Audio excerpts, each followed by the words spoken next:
Afaka manomboka ianao tompoko. Amen.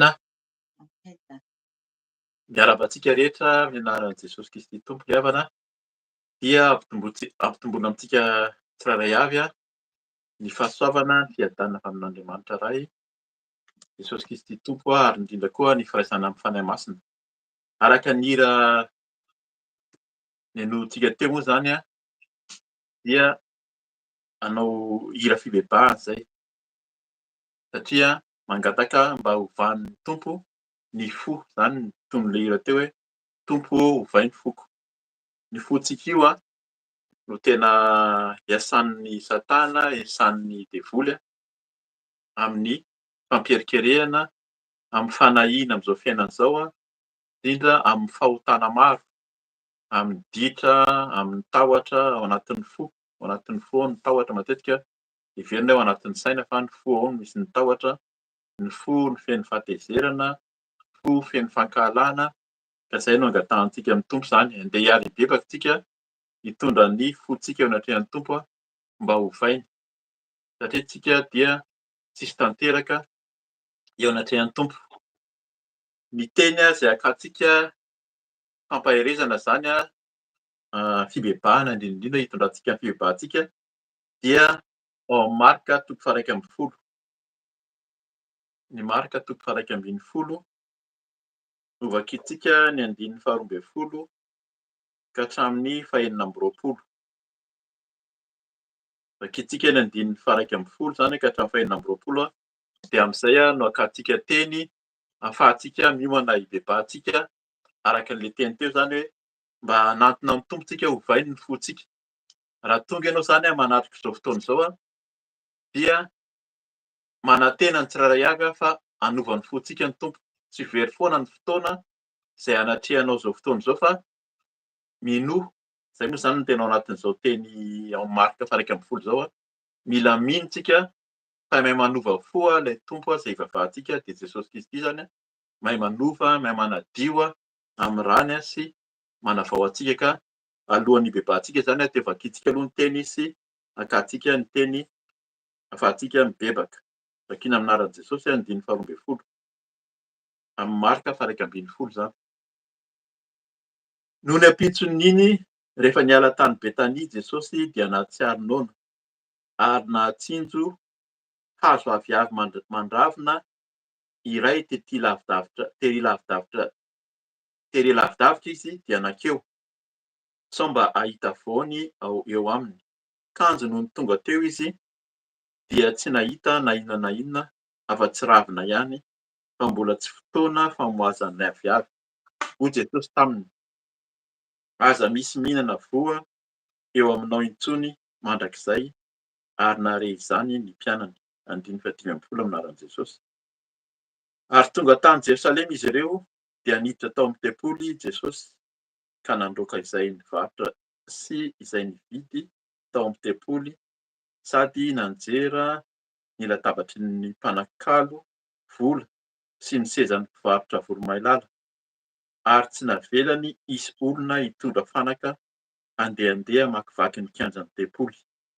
Dia nampianatra izy ka niteny tamin'ireo hoe: tsy izao va ny voasoratra, ny tranoko dia atao hoe trano fivavahana ho an'ny firenena rehetra, fa ianareo kosa dia manao azy ho zohy fiheren'ny jiolahy. Rehefa nahare izany ireo lehiben'ny mpitsorona ambany fanoran-dalàna dia nitady izay hamonoany azy, saingy natahotra azy ireo satria ny vahoaka rehetra dia talanjona noho ny fampianarany. Ary isak'hariva dia niala nakany ivelan'ny tanàna Jesosy sy ny mpianany. Andiny faharoapolo. Noho ny maraina ny andro, raha nandalo izy ireo dia hitany fa efa nalazo hatramin'ny fotony ilay hazo aviavy. Ary nahatsiahy i Petera ka niteny taminy hoe: Rabi, indro fa efa malazo ilay hazo aviavy no zoninao. Fa hoy Jesosy tamin'ny mpianatra: manana finoana an'Andriamanitra ianareo, lazaiko aminareo marina tokoa fa na iza no ilaza amin'ity tendrombohitra ity hoe: mifindra ka mianjera aty any anaty ranomasina, ary tsy mianahana ao am-pony, fa mino fa ho tonga ny zavatra lazainy, dia ho azony izany. Koa lazaiko aminareo, na inona tonononareo amin'ny fivavahana sy angatanareo dia minoa fa efa nandray ianareo ary ho azonareo izany. Ary raha mitsangana mivavaka ianareo ka misy olona anananareo alahelo, dia mamelà ny helony mba havelan'ny rainareo izay any an-danitra kosa ny helokareo. Fa raha tsy mamela heloka ianareo, dia tsy ho hamela ny helokareo kosa ny rainareo izay any an-danitra. Amen. Zay zany ny tenin'ny Tompo izay akantsika fampahiresana isaorana ny Tompo. Somary lavalava fa raisintsika ny teny izay ahafahantsika mihaona amin'ny Tompo. Karazana fampatsahivana ihany moa zany fantatsika tsara fa efa akaiky amin'ny herinandro ambony ny fankalazana ny Pasika. Teto Jesosy dia efa taloha kelin'io zany raha mamaky ny tantarantsika dia Jesosy naniraka amin'ny mpianany hamaha ilay zanaky biriky izay mbola tsy nitaingenana mihitsy, dia tamin'ny mpinoana no nandehanan'ilay mpianatra zany hoe nandeha namaha ilay zanaky biriky. Dia tonga Jesosy niditra teo an-tanàna zany tao Jerosalema tamin'ny fiderahana. Nataon'ireo olona izay nanara-dia azy teo alohany sy tao aoriana noho izy araky ny voasoratra eo ambony kely eo zany. Fa ny tonga dia raisintsika zany dia manomboka amin'ny andiny faharoa ambin'ny folo mivaky toy izao amin'ny anaran'i Jesosy hoe: noho ny ampitson'iny rehefa niala tany Betania Jesosy dia nahatsiaro noana ary natsinjo hazo aviavy mandravona iray tery lavidavitra izy dia nankeo sao mba hahita voany eo aminy. Kanjo noho ny tonga teo izy dia tsy nahita na inona na inona afa-tsy ravina ihany, fa mbola tsy fotoana famoazan'ny aviavy. Vakiko hatramin'ny faha efatra ambin'ny folo hoy Jesosy taminy: aza misy mihinana voa avy aminao intsony mandrakizay, ary nahare izany ny mpianany. Amen. Mampatahotra ny teny io, mampatahotra zany ilay tantara satria Efa haintsika matetika io hoe avy any Betania, mandravona fotsiny hozy izy mihira mihitsy ary misy mpanankarana fa tsy misy voana. Zay zany no mampatahotra ho antsika izay kristianina eto zany dia le teny eto dia tena ho an'ny kristianina izay efa nandray an'i Jesosy mihitsy hoe mandravona misy endrika zany raha fijery azy zany hoe manana endrika tsara ihany ety ivelany, mandravona tsara, misy ravina betsaka fa tsy misy voany. Eo le mitondra voany io zany teny any amin'ny Galatiana any mamoaza voatsara fa raha tsy misy voany tsika fa ravina fotsiny dia hozon'ny tompo. Mampatahotra zany raha antsika tsirairay avy dia manana endrika ihany toa ohatran'ny misy ravina ihany kanefa tsy misy voany azo zaraina zany, tsy misy zavatra azo hohanina. Dikan'izay le filazantsara, zay no toriana eto foana moa zany ny filazantsara, tsy manambara ny filazantsara ny fiainantsika, ny fihetsika, ny fanaontsika fa mandravona fotsiny ihany. Eo zany matetika no endrika ho voalaza eo ambany eo zany fa mbola verenana kely endrika amin'ny kristianina matetika amin'ny fanarahana ankapobeny ny amin'ny fiaraha-mivavaka. Misy fiaraha-mivavaka na mpanompon'Andriamanitra mitarika zany fiaraha-mivavaka be olona, feno ao am-piangonana ohatra na amin'ny fiaraha-mivavaka feno mandravona fa rehefa tena tadiavina le voany toa ohatran'ny tsy misy zavatra ho raisinao. Dikan'le voany izay takian'ny tompo dia hoe mamoaza voan'ny fibebahana. Jesosy mihitsy miteny an'izany. Tsisy afa-tsy ny fibebahana ihany zany no voa tokony ho avoakan'ny tsirairay avy. Raha fiaraha-mivavaka izy tsy misy afa-tsy fiderana fotsiny ihany. Fanomezam-boninahitra dia hoe miara-mivavaka, miara-midera, tena tsara ny midera an'Andriamanitra fa ny toriteny nataon'i Jesosy foana sy Jaona mpanao batisa na ny mpianatra rehefa mitory ny mpianatra rehefa mitory ny filazantsara dia hoe mamoaza voa ny fibebahana. Eo amin'ny fibebahana eo zany no tokony ataontsika foana. Izay mahatonga ny fiaraha-mivavaka eto raha fantatsika tsara angambany raha nisy efa nanaraka ianao tatoato na efa zao ianao vao manaraka dia manomboka amin'ny fibebahana foana. Fa mila tenenina aloha zany izy hoe ary toa tsy mivavaka mihitsy ry zareo fa toa tonga dia mibebaka fa ampahafantarina aloha. Zay no tsara ho tenenina. Mbola velona moa zany ny teny fa ho vakiako sady izy satria mampatsivy ny tompo sady eto amin'ny Romanina toko fahafolo ny andiny fafito ambin'ny folo. Vakiantsika vetivety zany Romanina toko fahafolo andiny fafito ambin'ny folo manao vaky toy izao amin'ny anaran'i Jesosy hoe koa ny finoana dia avy amin'izay henoina ary izay henoina kosa dia avy amin'ny tenin'i Kristy. Zay zany mahatonga an'ilay hazavaina aloha ny teny. Raha tsy tonga ny teny dia tsy fantatra hoe inona moa zany ny antony hibebahantsika. Fa tonga ilay teny aloha, mila mihaino ny teny avy amin'ny finoana satria ho avy ny finoana avy eo resahantsika avy eo. Fa eto aloha zany mila mahafantatra hoe misy tenin'Andriamanitra, misy tenin'i Kristy dia henoina. Zay mahatonga ny hoe zaraina ny tenin'ny tompo alohan'ny hibebahantsika. Ka zay mahatonga miteny eto hoe tandremo sao dia mandravona fotsiny tsika ka tsy misy ilay fibebahana zany. Zay no hetsitsika. Raha mitory ny tenin'ny filazantsaratsika dia hiteny amin'ny olona rehetra hoe mibebaha mba hidirantsika amin'ny fanjakan'ny lanitra. Ny tanjona dia mba ho tafiditra madio sy tanteraka eo amin'ny fanjakan'ny lanitra zany tsika tsirairay avy. Dia andiny fahadimy ambin'ny folo raisiko sady zany amin'ny anaran'i Jesosy vakiako verena kely ihany andiny fahaefatra ambin'ny folo mba hanamafy tsara an'ilay teny teo zany anaran'i Jesosy. Ary hoy Jesosy taminy aza misy mihinana voa avy aminao intsony mandrakizay ary nare izany ny mpianany. Mampatahotra izay kanefa tsy ho amintsika tsirairay avy zany fa izay ny hibebahantsika. Raha mieritreritra zany isika ianao amin'ny toeranao hoe mba nisy voa tokoa ve fibebahana na mitondra voa ve amin'ny fiainako dia isaorana ny tompo. Fa raha tsy mitondra an'izay dia fotoana zany izao hibebahantsika. Zay zany aloha ny iray tokony hibebahantsika rehefa avy eo. Ambin'ny folo amin'ny dia niditra tao amin'ny tempoly Jesosy ka nandroaka izay nivarotra sy izay nividy tao amin'ny tempoly sady nanjera ny latabatry ny mpanan-kalo vola sy ny sezan'ny mpivarotra voromailala. Amen. Eto indray koa zany dia mbola ohatran'ny hoe efa maninona fampitahorana araka ny teny teo zany ny fibebahana dia mampafantatra antsika ny marina. Tsy resaka fampitahorana na hoe mampifendrifendry fa mba hialantsika sy hampafantarantsika ny marina.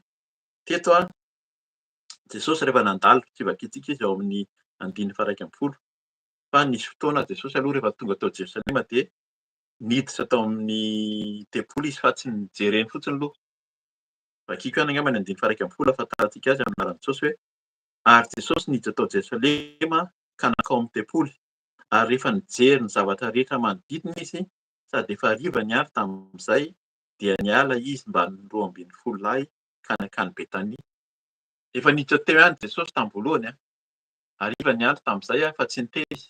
Jereny zany le zavatra hoe teo misy zavatra manahirana eto fa tsy te hanahirana teo zany izy satria efa hariva ny andro. Dia lasa izy nivoaka nandeha nakany Betania, izay nahatonga anazy nahita an'ilay aviavy tsisy voany. Ny ampitson'iny izy dia miverina. Dia niditra tao amin'ny tempoly dia izay izy vao nandroaka izay nivarotra sy izay nividy tao amin'ny tempoly hozy izy sady nanjera ny latabatry ny mpanakalo vola sy ny sezan'ny mpivarotra vola malala. Eto indray zany dia mila mitandrina isika fa ho ajeran'ny tompo. Betsaka ny olona no manao fitadiavam-bola na fitadiavan-karena ao amin'ny fiaraha-mivavaka. Eto dia mampitandrina indray zany miverina izy. Misy hoe tsara ny antony nanaovana an'ity zany misy hazavana ity ihany ny antony nanaovana an'io tamin'ny teo aloha rehefa tonga ny izay avy lavitra hanao fanatitra tao Jerosalema dia lavitra loatra ny toerana misy an'zareo ka tsy afaka mitondra fanatitra izy. Any ka ilay olona eo an-toerana zany rehefa mahafantatra hoe tsy afaka mitondra fanatitra ireo fa vola ny vidin'ny entin'ireo dia andaontsika eto ivelany eto na akaikaiky eo hivarotra voromailala na varotra zanak'ondry na zanak'omby atao fanatitra. Fa raha zareo niditra tao amin'ny tempoly mihitsy satria hitan'zareo fa ao no tena anaovana ny araka ny fiteny mihitsy anaovana ny afera zany. Fiteny mahazatra moa zany miala tsiny hoe business mihitsy. Dia niditra tao zareo dia natao mihitsy zareo nanao fanakalozana. Ka eto lasa fahazarana mihitsy zany izy dia hitadiavana tao fitadiavam-panatitra zany dia tao amin'ny tempoly mihitsy. Eto ny anankiroa izy fantatsika fa tsika efa nitenen'ny tompo fa natao amin'ny tempoly. Ny tenantsika zany no ataontsika fanaovana fanakaram-bola zany na fitadiavam-bola.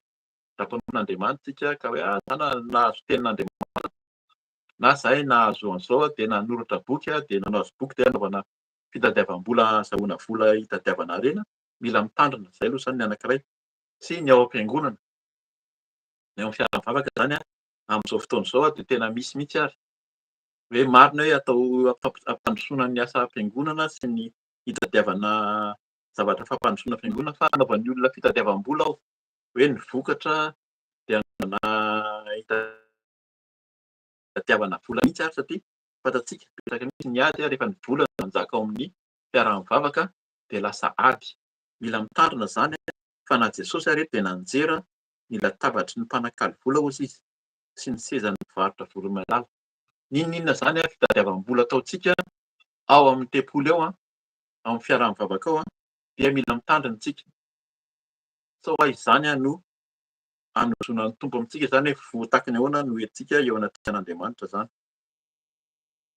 Dia vakitsika zany ny teny 1:40 hoe ary amin'ny anaran'i Jesosy ary tsy navela nisy olona hitondra fanaka andeha hamakivaky ny kianjan'ny tempoly.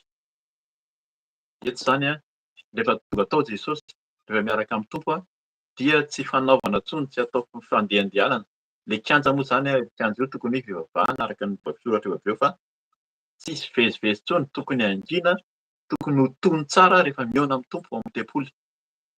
Tsisy intsony zany fivezivezena, tsisy intsony hoe zany dia mbola misy an'izao ny zavatra ataoko fa mila miomana tsara rehefa hoe hihaona amin'i Jesosy amin'ny tempoly dia mijanona ny fivezivezena rehetra.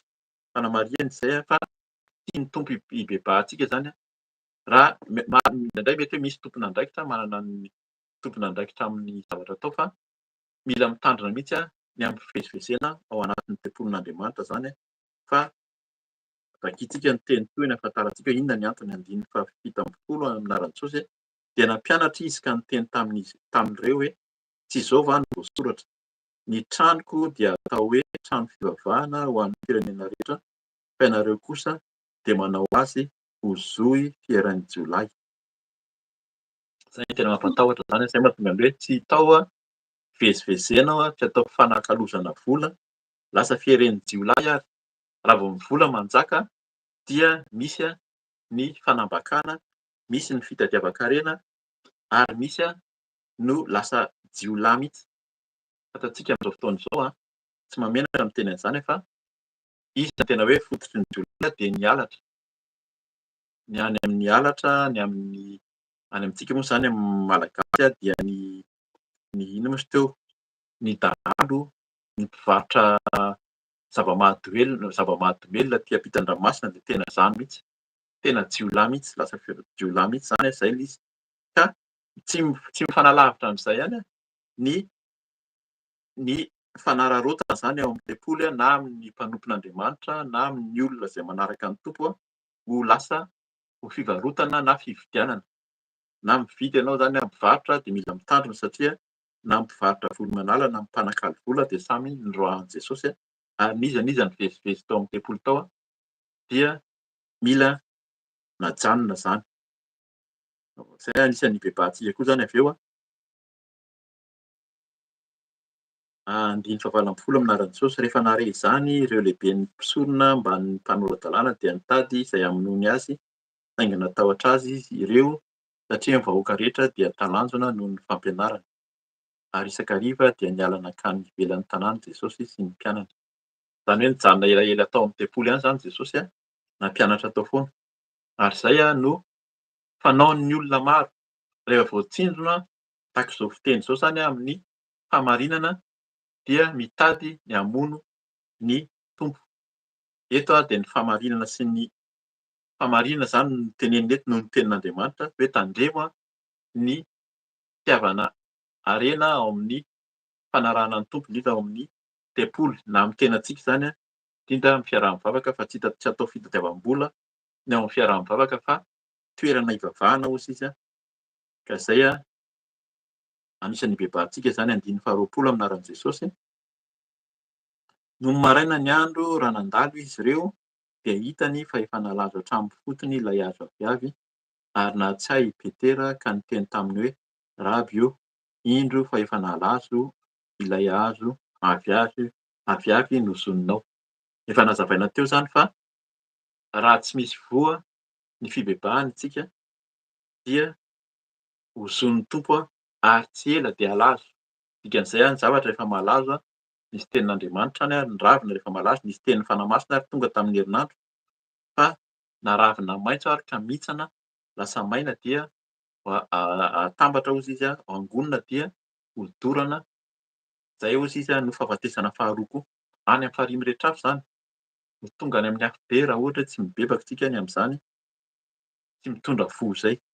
Andiny faharoa amby roapolo amin'ny anaran'i Jesosy. Fa hoy Jesosy tamin'ny mpianatra, manana finoana an'Andriamanitra ianareo, lazaiko aminareo marina tokoa na iza no ilaza amin'ity tendrombohitra ity hoe mifindra ka mianjera ao anaty ranomasina ary tsy mianahana ao am-pony fa mino fa ho tonga ny zavatra lazainy dia ho azony izany.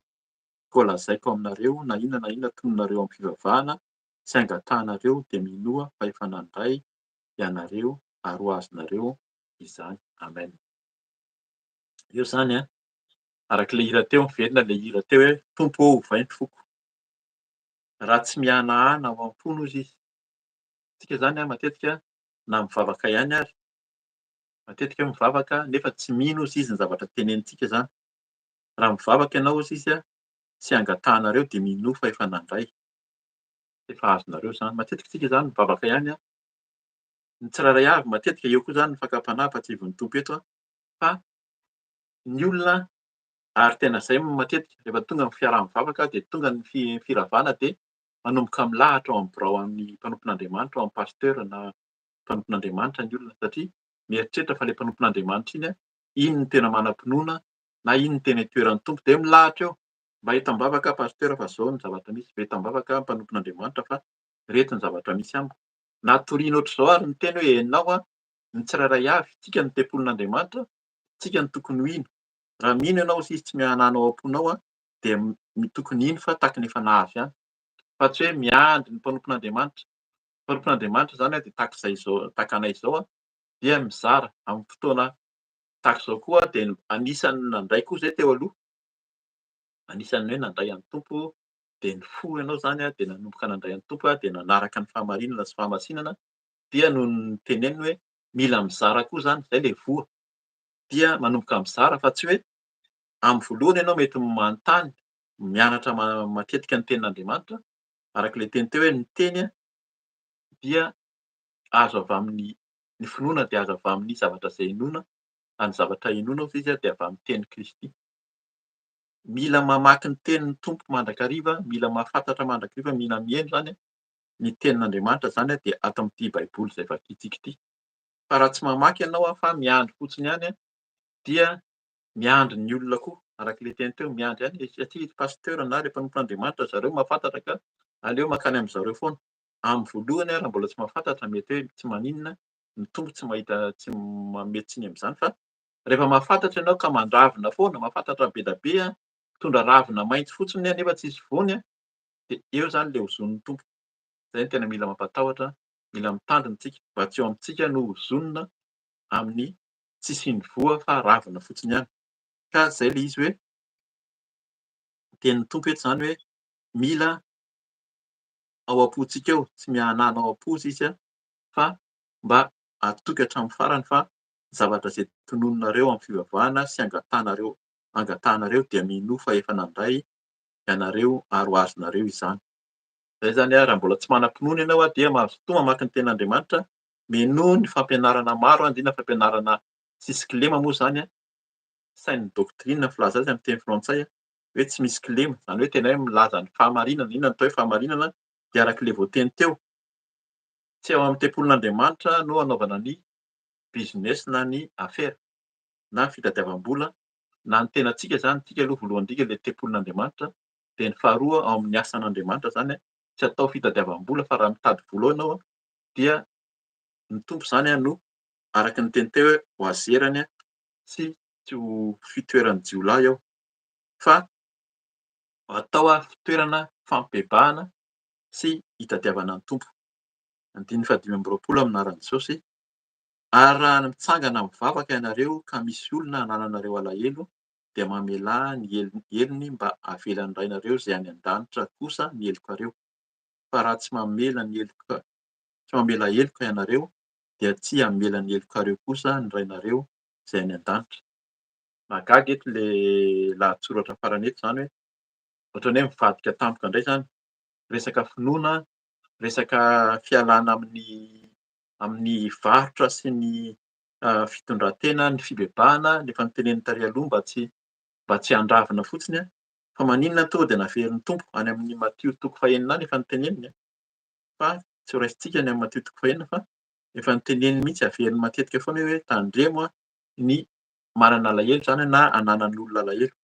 Raha misy olona hanananareo alahelo, zay zany izy hoe raha manana alahelo aman'olona tsika, zay zany mitandron'Andriamanitra amintsika mieritreritra hoe zay tsy diso, zay tsy mendrika fa apetraky ny Tompo eto. Anisan'ny ibebahantsika zany tandremo ny alahelo. Raha manana alahelo aman'olona dia azo atao tratry ny masoandro milentika koa ary hozy izy. Raha azo atao dia ndala mifono amin'ilay olona zany mibebaka. Fa raha tsy azo atao moa zany dia mila mibebaka eo anatrehan'ny Tompo tsika. Ka eto zany dia tokony hifono antsika koa raha manana alahelo amin'olona tsika. Fa raha tsy mamela ny heloka ianareo izy, raha tsy mamela heloka ianareo dia tsy hamela ny helokareo kosa ny rainareo izay any an-danitra.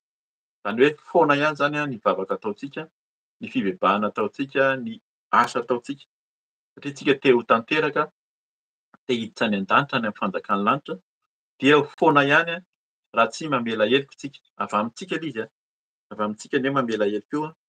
Ny olona moa zany raha tsy mamela ny heliny, raha tsy mety izy, raha mandà izy azy sy an'ny Tompo zany fa ny anjarantsika dia tsika aloha mila mamela heloka. Zay ilay voa, mila mitondra voa zany tsika ka mba raha etỳ amintsika ny voa dia tsy ho zon'ny Tompo tsika, tsy ho maina fa hitondra voa ka dia ho voa tsara tahaka ny eo amin'ny Galatiana zany mitondra voa ho feno ny fahasoavana, feno ny fanetretena, ho feno Ary io voa io rehefa tonga amintsika dia io le antsoina hoe ihany koa hoe fanahy masina. Ho amintsika ny fanahy masina ary toetra amintsika ny olo-tsaina hozy izy ny fanahy masina fa ny olo-tsaina misolo vava, mampianatra antsika ny marina rehetra ka dia mahay reza, mahay reza ary indrindra indrindra zany mbola hisy ny teny fampiarezana avy eo fa ho avy ndeha eo amin'ny tompo andohalika hitondra ny tenantsika. Raha tsy nitondra voa fibebahantsika dia fotoana zao hibebahantsika mba tsy ho isika tsirairay avy no zonona ary raha nanao fanararaotana na amin'ny tenantsika na teo amin'ny asan'ny tompontsika ho fitadiavam-bola dia fotoana fibebahana koa zao. Fahatelo amin'ny manarak'izay raha eto koa zany anankiray koa tahakan'ilay mpanorandalàna sy ny ireo olona loholona hozy izy, lehibe misonona zay rehefa nahazo ny famarinana dia tezitra satria vao tsindrona tao am-pony dia mitady hamonina an'i Jesosy mila mifono tsika. Raha ohatra hoe tonga amintsika ny tenin'ny famarinana nefa malahelo tsika na hoe tsy mety amiko zany, hajanoko hoe zany ny afera araka ny fiteny teo fa mila mifono tsika. Zay zany ny anankiray koa dia ny fonantsika dia ny fiananana ao am-po. Arak'ilay hira hoe ovay ny foko raha misy mino hozy izy tsy mianana ao am-pony fa mino fa ho tonga ny zavatra lazainy dia ho azony zany. Ka zay zany ilay izy fonantsika ny zavatra rehetra tsy mitondra ny fisalasalana ao am-pontsika eo. Ny fisalasalana matetika noho ny fahotana, noho ny fijangajangana, noho ny tsy fahatanterahana ary indrindra ny farany amin'izay ibebahantsika androany moa zany misy maro ny azo ibebahana fa ny alahelo. Ny alahelo amin'ny namana.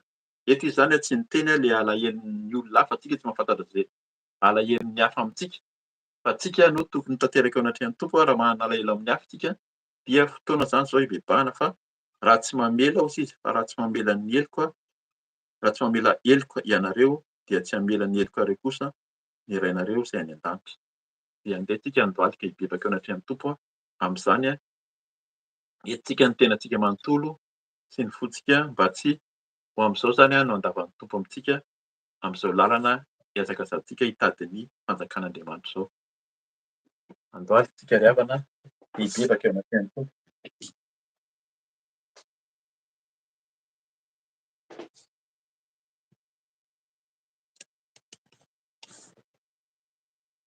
Vavaka tsika rehetra. Eny ry iray any an-danitra i Jesosy Kristy fanahy masina. Ndeto izahay mandohalika manerity teny eto anatrehanao. Tonga aminay ny teninao mampianatra anay. Fa ny teninao hozy ianao dia avy amin'ny zavatra ienoina ary avy amin'ny teninao Jesosy Kristy. Ny teninao dia ambaranao, nampianarinao ny mpianatra ary nampianatra tao amin'ny tempolo ianao mba ho fantatray ny marina, fantatray ny masina amin'ny fanarahana anao. Ka tonga aminay izany androany mampieritreritra anay ary indrindra tianao izay hiova fo, tianao izay tanteraka amin'ny fanarahana anao, mifono aminao sady izay amin'ny fahalemena rehetra. Raha mandravona fotsiny ihany tokoa mba te ho tsara izay Tompo, mba te ho mendrika mifangaro ao anatin'ny be sy ny maro nefa tsy mitondra voa ka dia mifono aminao. Raha nandeha ny tongotray, raha nandeha ny lalanay Tompo, tsy araka ny sitraponao tsy nitondra voa fa ravina fotsiny ihany dia fonana aminao. Zavatra niraisin'ny tananay, zavatra nataon'ny tananay satria mba te-hanao ny asa izay, te hitory, te hanambara ny sitraponao ny amin'ny asan'ny tananay Jesosy.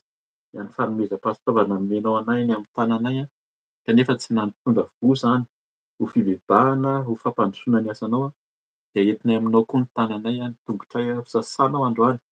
Mangataka ny ranao Jesosy hanadio tanteraka ny tongotray, ny tananay, ny alehanay rehetra, ny raisin'ny tanana, ny alehan'ny tongotra tsy araka amin'ny sitraponao dia hifonana tanteraka aminao androany. Diovy izay ho hafa-keliko asa sy fahotana.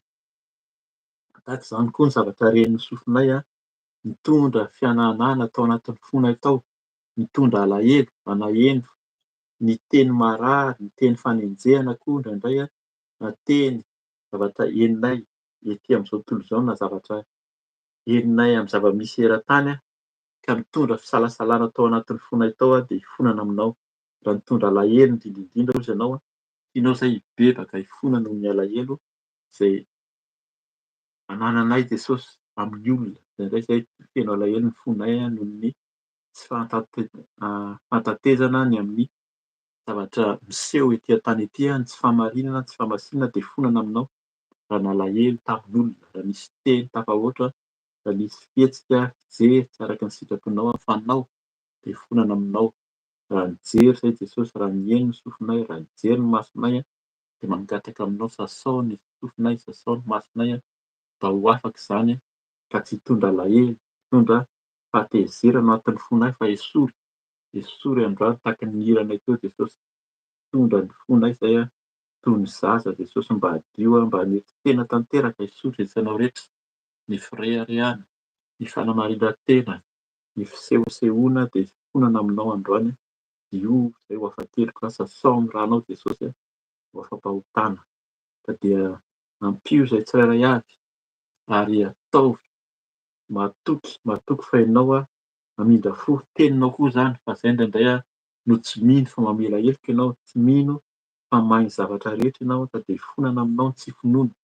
Tonga aminay zany Jesosy dia tianao zahay hifouna amin'ny tsy finoana, amin'ny fisalasalana, amin'ny fanahina amin'izao fiainana izao.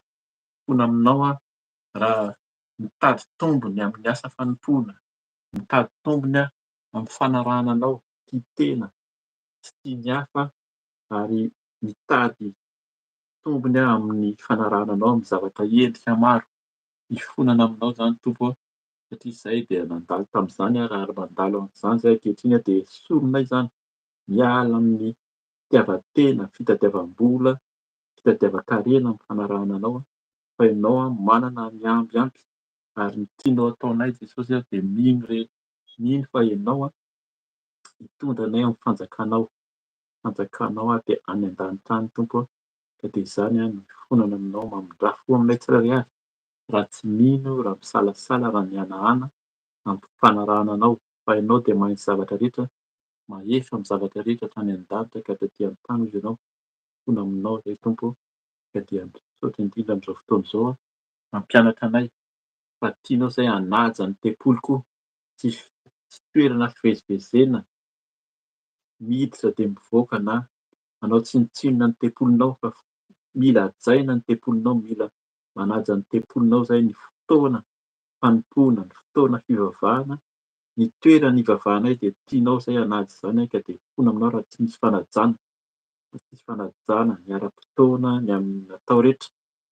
Fotoana izao Tompo hiverenana aminao tokoa ka de mamindra fo aminay tsirairay avy, n'iza n'iza maneho-tena ankehitriny heverina aminao de hiaino ianao any an-danitra any araka ny teninao teo fa zahay de tsy misalasala, tsy mihanahana fa voavela tokoa ny helokay, mamela heloka tokoa ianao Tompo ka de tsy hisahinao heloka zay tsy hisahinao ny fahotanay rehetra fa mamindra fo ianao, mamela heloka mandrakariva ka de misaotra amin'ny famindraponao, misaotra amin'ny fanadiovana ny amin'ny tenanay manontolo, ny tongotray, ny tananay, ny sofinay, ny lelanay, ny bedibedy foana, ny masonay mijery tsy araka ny sitraponao no nataony, ny vatanay manontolo.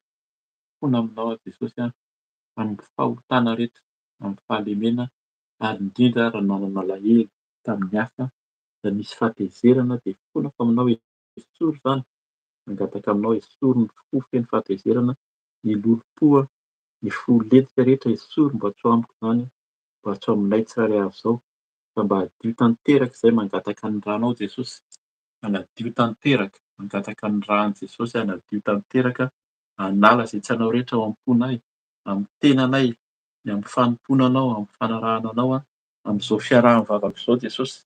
Esory zay tsy anao rehetra, mangataka aminao ary indrindra misotro ny ranao Jesosy, ny ranao hozy ianao no tena fisotro amin'izao fotoana izao de tianao zahay hiomana tanteraka mba hadio satria fotoana izao ahatsiarovana ny nanoranao ny tenanao ary indrindra hitsangananao, nandresenao ny fahafatesana dia tianao zahay hadio hiaona aminao ka dia misaotra amin'ny ranao soa satria ny ranao ampy manadio tanteraka manala zay tsy hainao rehetra, ny fanahiana, ny loto na ny aretina, ny tsimok'aretina, ny valanaretina dia diovina amin'ny ranao Jesosy, sotroinay ny ranao ka dia hanadio handoro zay tsy hainao rehetra ary izany koa ny inoanay Jesosy fa ianao miteny hoe mandroany ny devoly de handositra anareo izy, ny devolon'ny alahelo, devolon'ny fahatezerana devolon'ny tsy finoana, fanahiana, dia hitsangana izay handroaka ny asan'ny devoly Satana rehetra.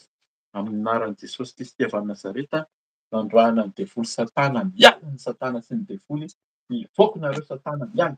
Amin'ny anaran'i Jesosy Kristy avy Nazareta, nandroahana ny Satana, dorana amin'ny ran'i Jesosy Kristy avy Nazareta, ny Satana sy ny devoly, roahana amin'ny anaran'i Jesosy ny Satana, hivoaka ny hafariny rehetra afo, fatorana amin'ny anaran'i Jesosy Kristy, ny dragona, ny loza, ny fahafatesana, ny tsy finoana, ny fanahiana amin'izao fiainana izao, ny fo maloto, ny fo lentika, ditihana amin'ny anaran'i Jesosy Kristy, roahana amin'ny anaran'i Jesosy ny asan'ny devoly Satana, tsy hanjaka ao am-poko, tsy hanjaka amin'ny fanahy, ny asan'ny devoly ny fahalemena rehetra, ny fahazaran-dratsy, ny tsy finoana, ny fanahiana amin'izao fiainana izao, ditihana amin'ny anaran'i Jesosy Kristy, mivoaka ny hafariny rehetra afo, tsy hanjaka amin'ny tenako, tsy hanjaka amin'ny ankonako, tsy hanjaka amin'ny fianakaviako amin'izao fiarahavavako izao, ny asan'ny devoly Satana fa dorana amin'ny ran'i Jesosy.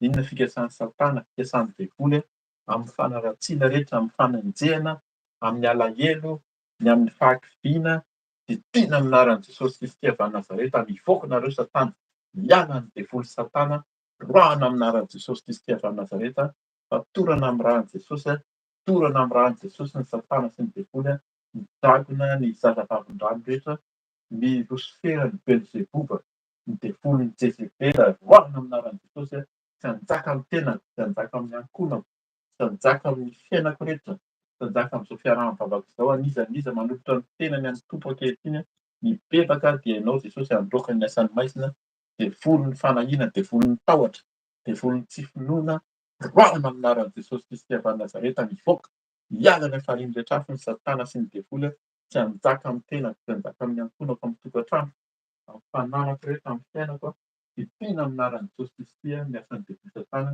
dorana amin'ny ran'i Jesosy, roahana amin'ny anaran'i Jesosy Kristy, fatorana amin'ny ran'i Jesosy, potehana, potipotehana amin'ny anaran'i Jesosy, potehana amin'ny anaran'i Jesosy, ny vavahady vy rehetra, ny vavahady vy potehana amin'ny anaran'i Jesosy, vohaina amin'ny anaran'i Jesosy, ny famatorana, ny fanakanana rehetra tsy sehoan'ny voninahit'Andriamanitra amin'ny fiainako, amin'ny asan'Andriamanitra, ditihana amin'ny anaran'i Jesosy Kristy, mivoaka ny hafariny rehetra afo nareo Satana, tsy hanakely, tsy hanam-pahefana amin'ny fiainako, tsy hanjaka amin'ny tenako, fa ny ran'i Jesosy handrakotra, ny ran'i Jesosy no sotoina, ny ran'i Jesosy handoro, ary afafoko ny ran'i Jesosy, afafazo, afafazo ny ran'i Jesosy amin'ny tenanao, amin'ny tokantranonao, amin'ny fiainanao manontolo, afafoko ny ran'i Jesosy, afafy amin'ny anaran'i Jesosy, amin'ny anaran'i Jesosy Kristy, afafoko ny ran'i Jesosy amin'ny tenako, amin'ny fiainako rehetra, amin'ny fananana rehetra, amin'ny tokantrano, amin'izao asan'Andriamanitra izao, afafy ny ran'i Jesosy, ran'i Jesosy koa no sotroina, ran'i Jesosy handoro, mandoro izay tsy hanao rehetra, ary ny amin'ny anaranao Jesosy ny androahana ny Satana, ny tsy finoana, devoly ny tsy finoana, devoly ny fanakanana, ny fahalainana, tsy ahafahana mamaky ny tenin'Andriamanitra, tsy ahafahanay mandray sitrapon'Andriamanitra rehetra, dorana amin'ny ran'i Jesosy, fa ianao hiteny aminay mandrakariva, ianao mampafantatra anay, ka dia misaotra indrindra Tompo manavao anay, misaotra manadio, misaotra manafaka anay amin'ny fahatorana amin'ny asan'ny Satana, ka dia misaotra indrindra satria ianao manome finoana, ianao mangatah anay ary nangatah anay ianao Tompo hanjaka aminay tanteraka, hiseho amin'ny fiainanay tsirairay avy, ka dia hiseho ny voninahitrao, hiseho ny fahefanao, hiseho ny herinao Jesosy, tahaky ny hanehoana ny voninahitrao Jesosy, satria izany no tianao ankehitriny, hioma an'izay hita ny voninahitrao, nandresy ny fahafatesana ianao, ianao ilay nitsangana tamin'ny maty, ianao nandresy ny fahafatesana, nipetraka eo ankavan'Andriamanitra any amin'ny lanitra ianao, voninahitrao, ny fanjakanao dia any an-danitra, ka dia tianao izay hahita ny voninahitrao any an-danitra any, ka dia misehoa ianao aminay, manjaka aminay tsirairay avy, misehoa ianao, misaotra amin'ny fanadiovana, misaotra amin'ny ranao soa manadio, misaotra amin'ny fiasanao, misaotra amin'ny devoly Satana efa resy teo amin'ny hazofijaliana, ditihana amin'ny anaran'i Jesosy any amin'ny rehetra hafa, fa ny ranao soa handrakotra anay, hafanainao masina hitoetra aminay tsirairay avy, ka dia mivavaka aminao izay Tompo androany tsika rehetra, hangataka ny fanahy masina, hangatao ny fanahy masina, hitoetra hanolontsaina amintsika ilay fanahy masina no tena hitondra vokatra ao amin'ny fiainantsika, ka dia misaotra indrindra Tompo, mangataka anao izay fanahy masina, fenoy ianao izay tsirairay avy, fenoy ianao izay fanahy masina, ianao hanolontsaina, ianao manolotra fahendrena, ianao no manafaka anay, ianao no misolo vava anay Jesosy, ianao ilay misolo vava fanahy masina eo anatrehan'ny fahavalo, eo anatrehan'ny eo anatrihan'ny rainao koa Jesosy ao amin'ny fanjakanao dia ianao amela ny heloka tsirairay avy. Anao masina tongava mandrakariva feno ianao zay, anantena sy ny andrandrana zay rehefa nany Yeshua Masia, rehefa nany Yeshua Masia, Elohim Adonai, Elohim Adonai, Yeshua Masia, anjakay ianao, tenery ianao Tompo, misy o aminay tsirairay avy ary feno ianao zay mba hitombo fahalalana, hitombo fahafantarana anao ianao tokoa no miaraka aminay, ianao no amena anay tsirairay avy ka dia ianao no hiteny aminay koa, miteny araka ny fombanao ianao, mampianatra indray ianao androany, mampianatra anay ny sitrako anao, mpahafantatra anay ny marina mandrakariva, hialanay amin'ny tsy fahamarinana sy ny tsy fahamasinana, fa hitondra anay amin'ny fanatanterahana tanteraka. Dia misaotra indrindra Tompo, mamindra fo misaotra mamela heloka, misaotra Tompo fa ianao tokoa rehefa tia dia tena tia hatramin'ny farany, voninahitra ho anao irery ihany dia alaina mandrakizay ny anaranao Tompo. Aleloia, aleloia, misaotra Jesosy, misaotra Tompo. Amen.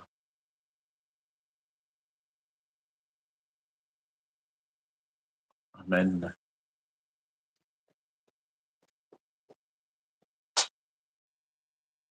Aleloia. Amen. Amen. Misaotra ny tompontsika ny amin'ny fanafahany raha mibebaka marina ianao raha mibebaka teo anatrehan'ny Tompo dia izy dia tena tsy marina, izy dia tena marina ka mamela ny heloky ny rehetra tsy hanadio antsika. Ka dia engany zao fanoloran-tenantsika zao, manolo-tena ho an'ny Tompo koa tsika tsirairay avy ka engany ny fanoloran-tenantsika ho amin'ny fandrosoantsika amin'ny fanjakan'ny lanitra ka dia Jaona any an-danitra any tsika, voninahitra ho an'Andriamanitra irery ihany dia ampitaiko amin'ny anabavy Mama Felicia zany mitohy ny fotoana amin'ny fampaherezana androany. Aleloia, amen. Aleloia, aleloia, amen. Mbola faly miaraba anareo amin'ny anaran'i Jesosy Tompo aho anio zany ny fotoana izay itondrasako ny tenin'Andriamanitra izany fampaherezana ho antsika tsiraray avy. Dia misaotra ny zokerika ny tamin'ny fampibebahana. Dia miala tsiny indrindra fa henoko ohatra misy tapatapaka kely ihany ilay fotoana teo zokerika. Izany hoe nieno ahako fa ratsiratsy kely le réseau ka engany mba ho afaka anambara tsara ny tohany izany isika zany ny fanahy masina moa no miasa fa tsika dia fitaovana fotsiny ihany. Engany ho tanteraka soamantsara ny programan'io dia ny Tompo no mahalala. Voninahitra ho an'i Jesosy irery ihany. Dia anio zany tsika araka ny efa hentsika teo dia amin'ny heriny anio dia efa ho avy ny andro ny Pasika. Aleloia, aleloia. Sorantsika Jesosy izany engany antsika ho tratran'izany fotoana izany. Anio zany ny teny fampaherezana izay nomeny Tompo ho antsika tsiraray avy dia i Jesosy ilay nivavaka ho an'ny mpianatrany. Tsara be ny teny nomeny fanahy masina. Aleloia. Tahaka ny teny izay nomeny ihany koa ny fampibebahana dia tena hoe isaorana ny Tompo fa tsara be daholo ny teny nomeny Tompo, tsara daholo ny tenin'Andriamanitra. Fa misy zany tena hoe manaitra ny fo kokoa zany. Io teny io zany no tiany fanahy masina zany ampaherezana antsika zany anio. Dia misy verset vitsivitsy koa zany no nomeny.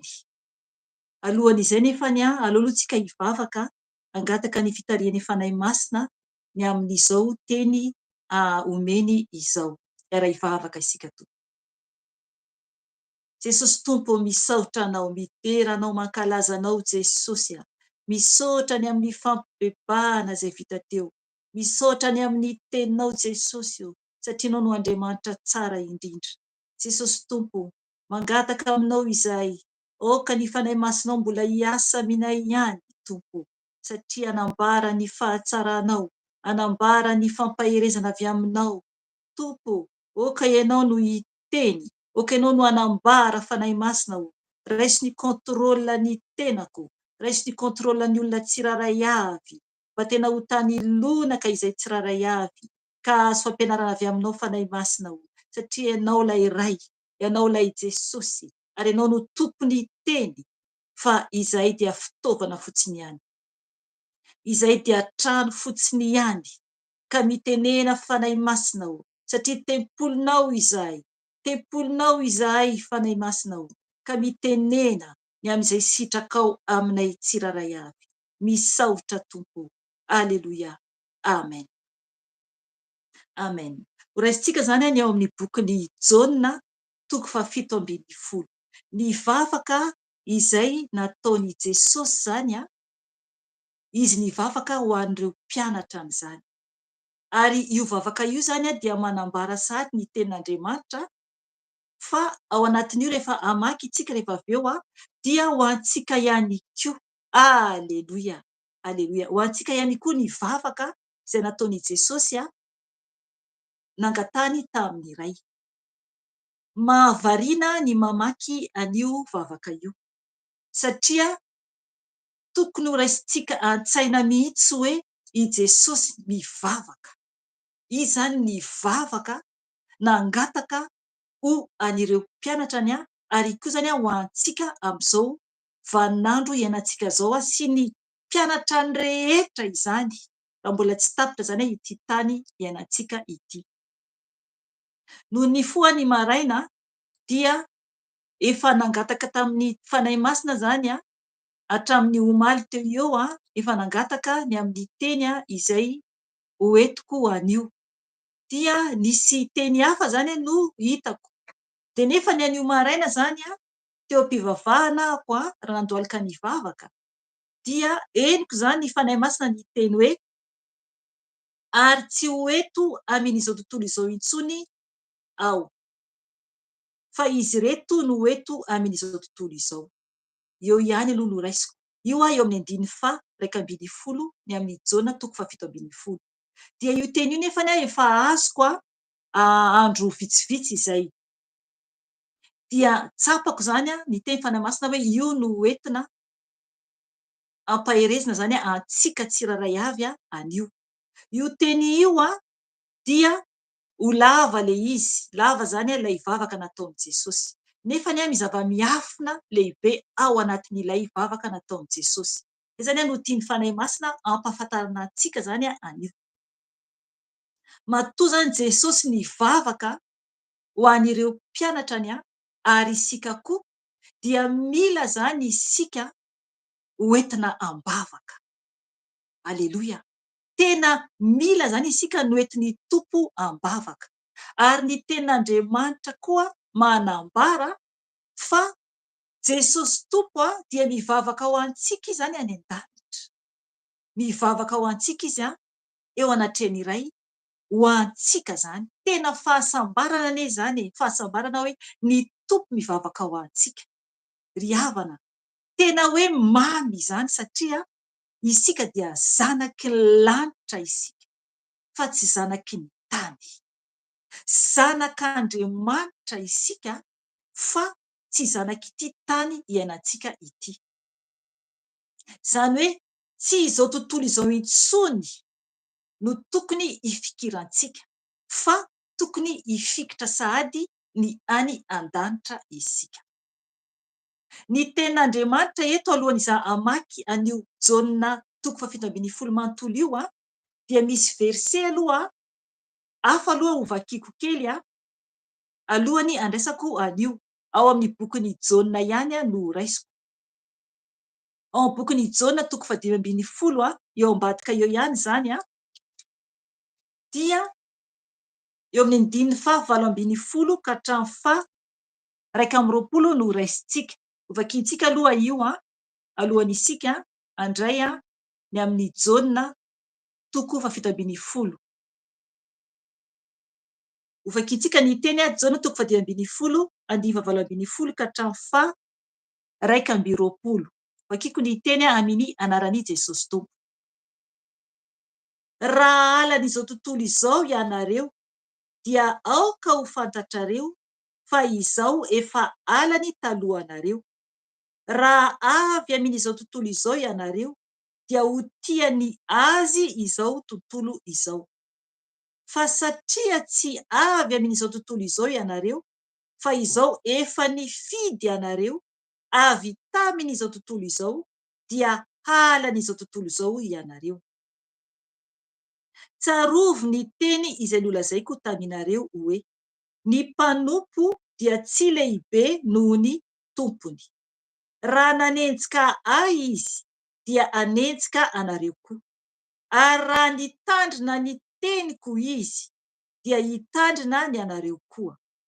Fa izany rehetra izany no ataony aminareo noho ny anarako, satria tsy mahalala izay naniraka ahy izy. Amen. Eto zany Jesosy dia manambara sahady amintsika fa halan'izao tontolo izao isika, satria izy halan'izao tontolo izao talohantsika izany. Eto zany dia manambara sahady fa ny hoentiny ambavaka dia tsy izao tontolo izao, satria manambara izy hoe raha halan'izao tontolo izao ianareo dia aoko ho fantatrareo fa izao efa halany izao tontolo izao talohanareo. Dia isika izany azafady, fa izao efa halany talohanareo, dia isika izany dia halan'izao tontolo izao. Raha ohatra mbola tianao, raha mbola tianao izao tontolo izao dia mametraha ianao fanontaniana.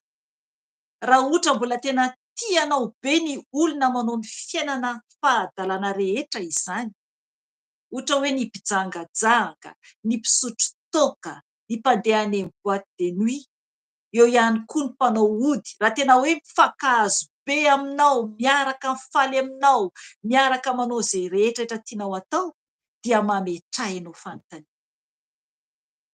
Mametraha ianao fanontaniana raha mbola mankasitraka be anao izy ireo.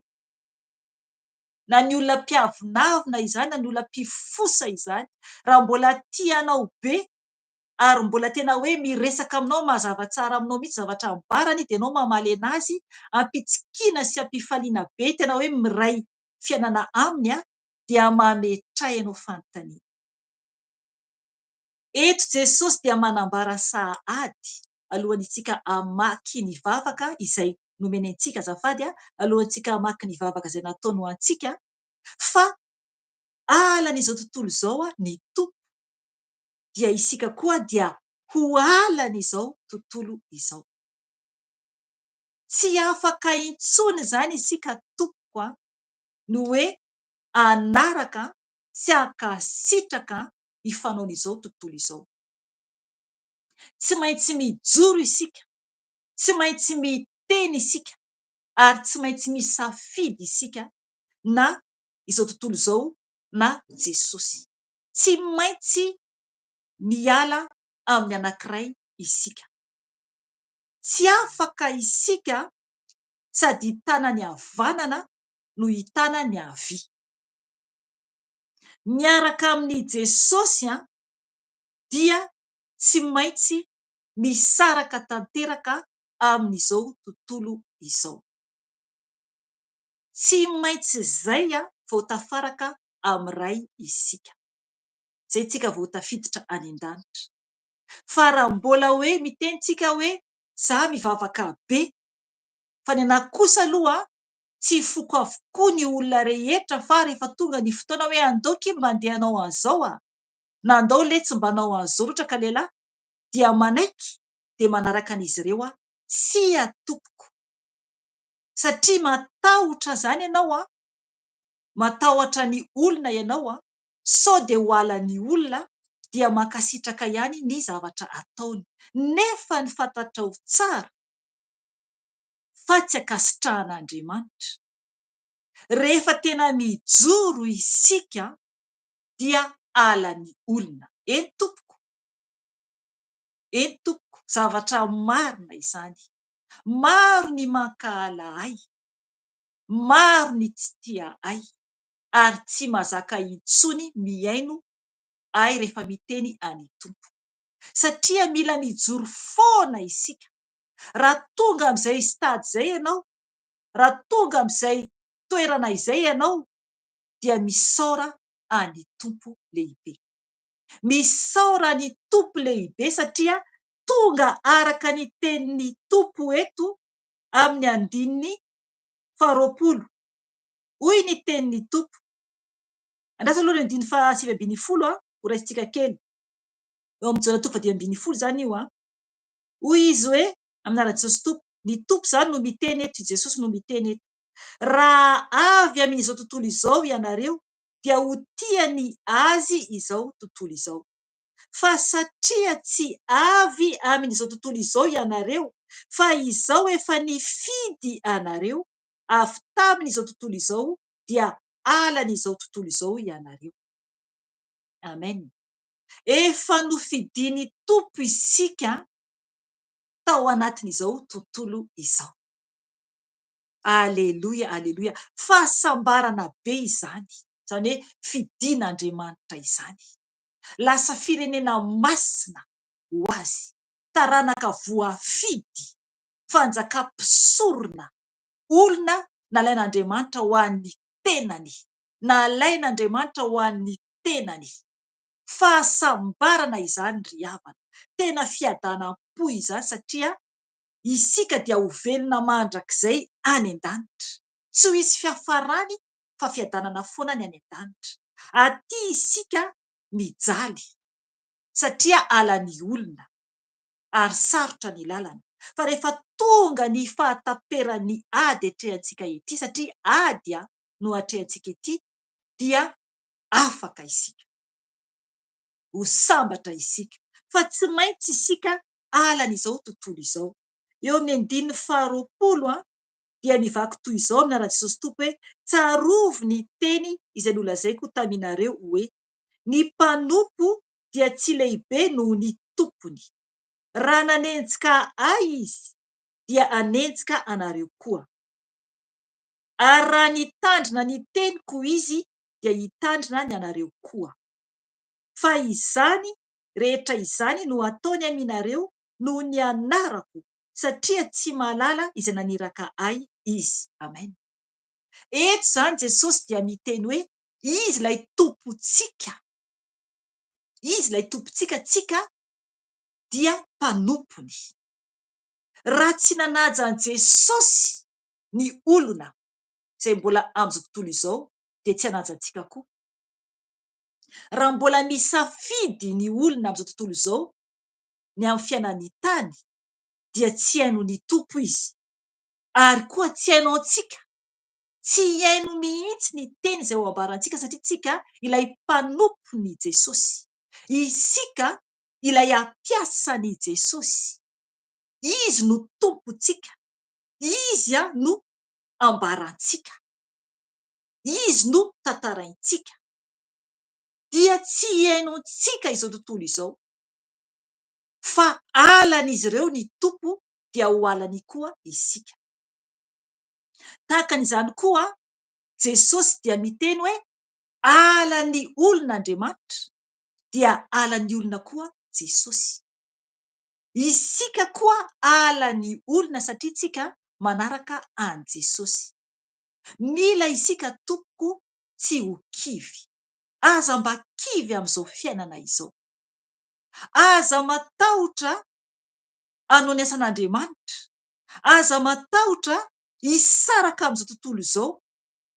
Satria raha ohatra ka matahotra ianao hoe ho alan'ny havako aho, ho alan'ny ankohonako aho, dia tsy ho tafiditra ny lanitra zany ianao, satria mbola mifidy olona no Andriamanitra. Tsy maintsy isika mijoro.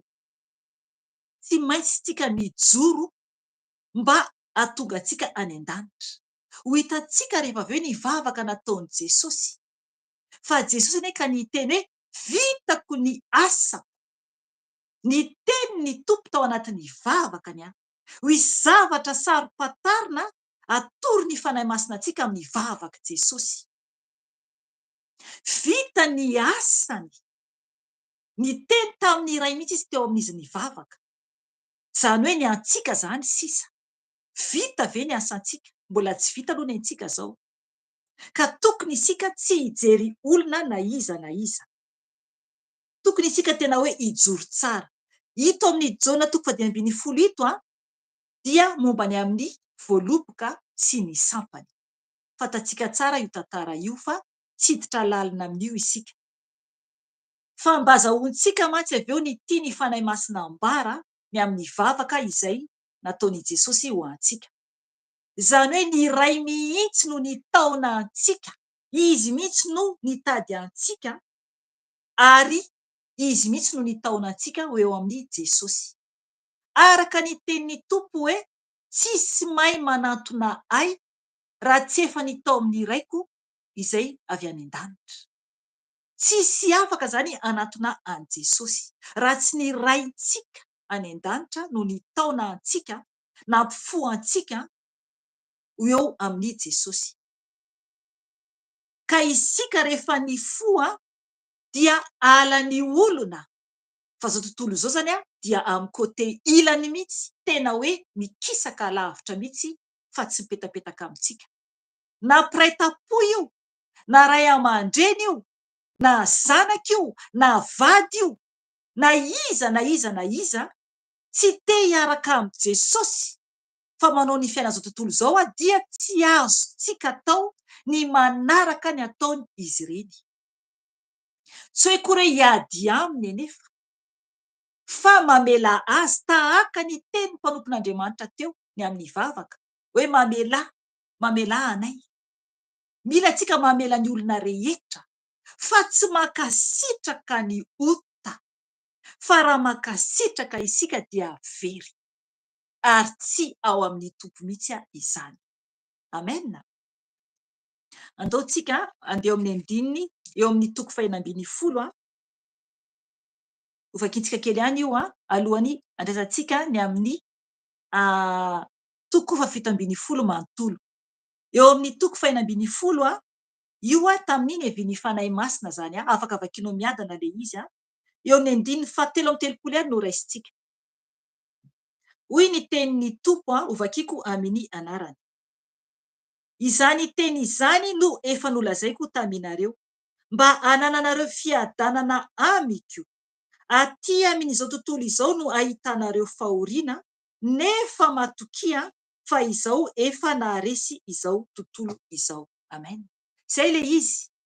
Ety amin'ity tany ity isika dia mizaka fahoriana. Aza kivy raha misy fahoriana, misy olana amin'ny fiainanao, tsy maintsy misy izany.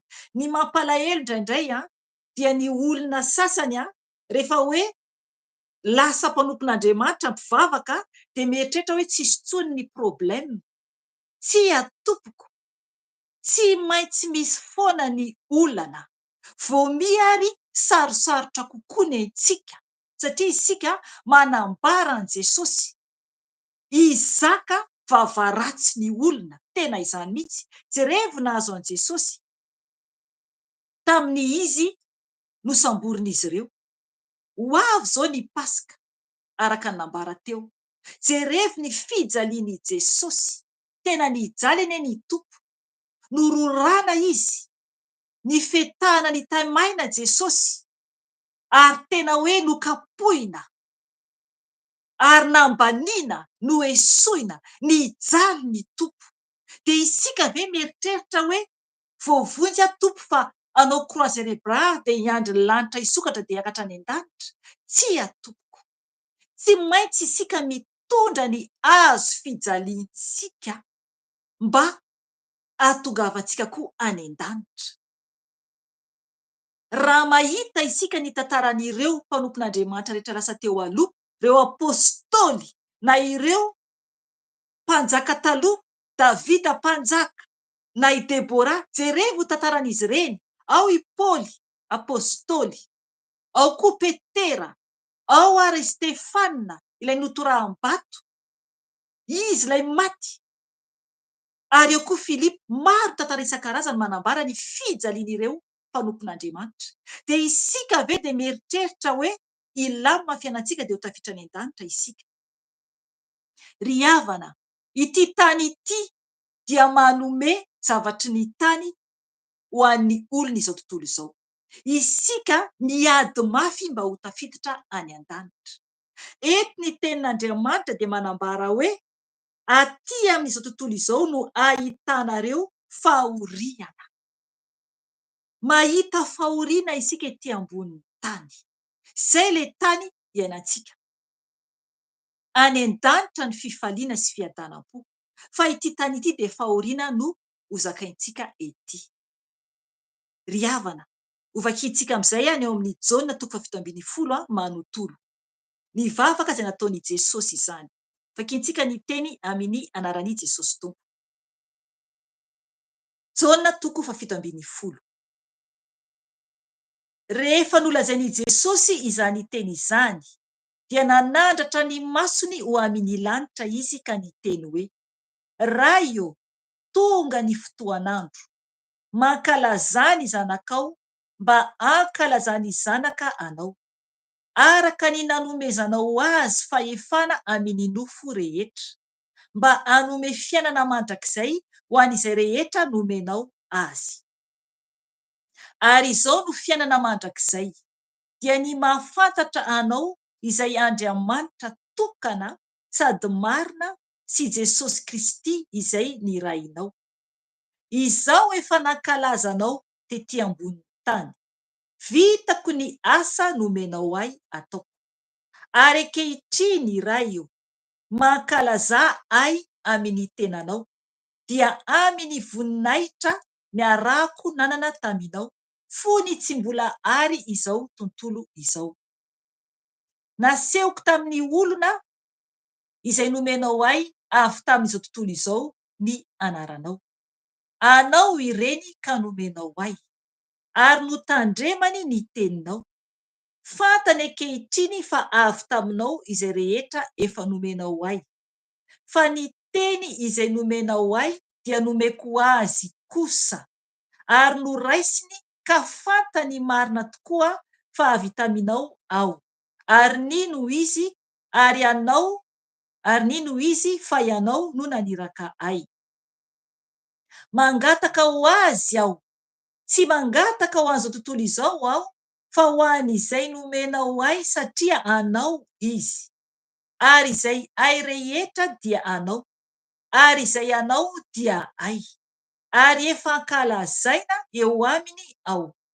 Ary tsy ho eto amin'izao tontolo izao intsony aho, fa izy reto no ho eto amin'izao tontolo izao.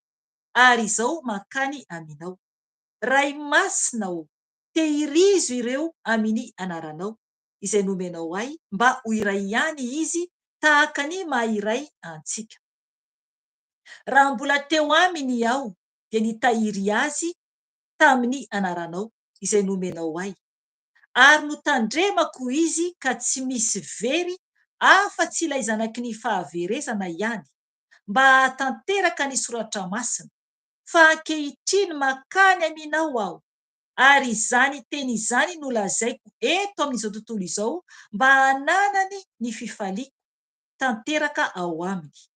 Efa nomeko azy ny teninao, ary halan'izao tontolo izao izy, satria tsy avy amin'izao tontolo izao, tahaka ahy tsy avy amin'izao tontolo izao. Izao tsy mangataka aminao mba hampiala azy amin'izao tontolo izao, fa ny mba hiaro azy amin'ilay ratsy. Tsy avy amin'izao tontolo izao izy, tahaka ahy tsy avy amin'izao tontolo izao. Manamasina azy amin'ny fahamarinana, ny teninao no fahamarinana. Tahaka ny nanirahanao ahy ho amin'izao tontolo izao no mba nanirahako azy kosa ho amin'izao tontolo izao. Ary ho an'ireto no hanamasinako ny tenako, mba hanamasina ny fahamarinanao azy. Nefa tsy ho an'ireto ihany no angatahako, fa ho an'izay mino ahy koa no ny teniny. Mba ho iray ihany izy rehetra tahaka anao Ray ato amiko, ary izao koa ao aminao. Mba ho ao amintsika koa izy, mba hinoan'izao tontolo izao fa ianao no naniraka ahy. Ary nomeko azy ny voninahitra izay nomenao ahy, mba ho iray izy, tahaka ny maha-iray antsika. Izao ao aminy ary ianao ato amiko, mba ho tanteraka ho iray izy, mba ho fantatra izao tontolo izao fa efa naniraka ahy ianao, sady efa tia azy tahaka ny nitiavanao. Ay, raio, tiako mba ho any raio, tiako mba ho any amiko amin'izay misy ay ireo izay nomenao ay, mba hahita ny voninahitro nomenao ay izy. Fa efa tia ay ianao, fony tsy mbola ary ny fanorenana izao tontolo izao. Ray marina o, tsy nahalalanao izao tontolo izao, fa izao nahalalanao, ary reto dia mahalala fa ianao no naniraka ay. Ary efa nampahafantariko azy ny anaranao, ary mbola ampahafantariko ihany mba ho ao aminy ny fitiavana izay nitiavanao ay, ary izao koa ho ao aminy. Amen. Aleluia. Tsara be ny tenin'ny Tompo. Tsara be. Izay ny vavaka nataon'i Jesosy ho an'ireo mpianatra ary ho antsika koa. Ho raisintsika ny teny dia izay hijanonany fanahy masina. Hoy ny tenin'ny Tompo, hoy ny vavaka nataon'i Jesosy, raisintsika ny andininy voalohany aloha, dia midina isika araka sitrapon'ny Tompo.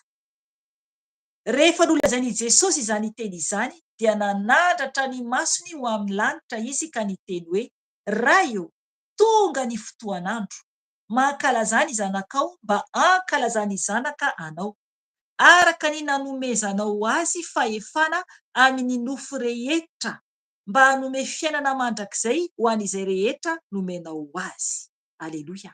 Hatreo aloha. Eto zany Jesosy, izy ilay nivavaka tamin'Andriamanitra, dia nanandratra ny masony zany izy nijery ny lanitra. Ivavaka zany izy io, ivavaka ho an'ireo mpianany ary koa ho antsika. Satria any an-danitra tsy inona ny iray, dia nanandratra ny masony izy. Ary ny teny zany ny Tompo hoe: raio, tonga ny fotoan'andro. Ry havana. Tamin'ny zanamaky an'io no nasain'ny fanahy masina naveriko zany efa noho ny efa hoe handinika ny teny aho dia lasa be ny saiko. Hoy Jesosy hoe: tonga ny fotoan'andro. Ry havana, ho avy ny fotoanantsika, atongava ny fotoan'andro ialantsika ety koa. Eto Jesosy dia nivavaka ho an'ireo mpianatra satria tonga ny fotoana alohan'izy ho samborina, alohan'izy hiala ety ambony tany izany, dia nivavaka izy ho an'ireo mpianany sy ho antsika koa, satria ambarany ato mihitsy hoe ho antsika koa zany. Hitantsika eo ny verset rehefa avy eo. Hoy ny Tompo hoe: tonga ny fotoan'andro, ho vita zany ny asany. Ry havana, isika ve afaka hiteny an'izany rehefa ho avy ny fotoana? Amin'izay fotoana zay dia tentsika hoe: raio, tonga ny fotoan'andro ialako amin'ity tany ity. Sa tonga dia tampoka ny hafatesantsika? Ry havana, mahatonga saina izany. Ny Tompo dia mahafantatra ny fotoana ialany, satria izy zanak'Andriamanitra. Fantany fa andeha izy, fantany fa ho samborina izy, ary fantany fa hiala izy, ary fantany fa ho sarotra be ny lalana andalovantsika ety. Satria ho halan'ny olona isika, tsapan'ny Tompo anie ny fahasarotan'ny asa ataontsika ety ambony tany, satria asa ny andehanantsika ety. Ny lalana andehanantsika ety dia sarotra. Tsapan'ny Tompo satria izy mihitsy no tonga nofo ny asa tety, nahita ny fahasairanana ety ambony tany. Dia fantany fa tsy maintsy ho entinam-bavaka ireo mpianatra sy isika koa zany. Zay nahatonga azy nangataka tamin'ny ray Jesosy mba hikarakara ny ray antsika zany, satria ho mafy ny fiainantsika, ho mafy ny zavatra anjohantsika ety. Araka ny novakiantsika teo, ho halan'ny olona isika. Eny, tena halan'ny olona tokoa isika, satria tsisy resaka hafa afa-tsy Andriamanitra foana, afa-tsy ny Tompo foana.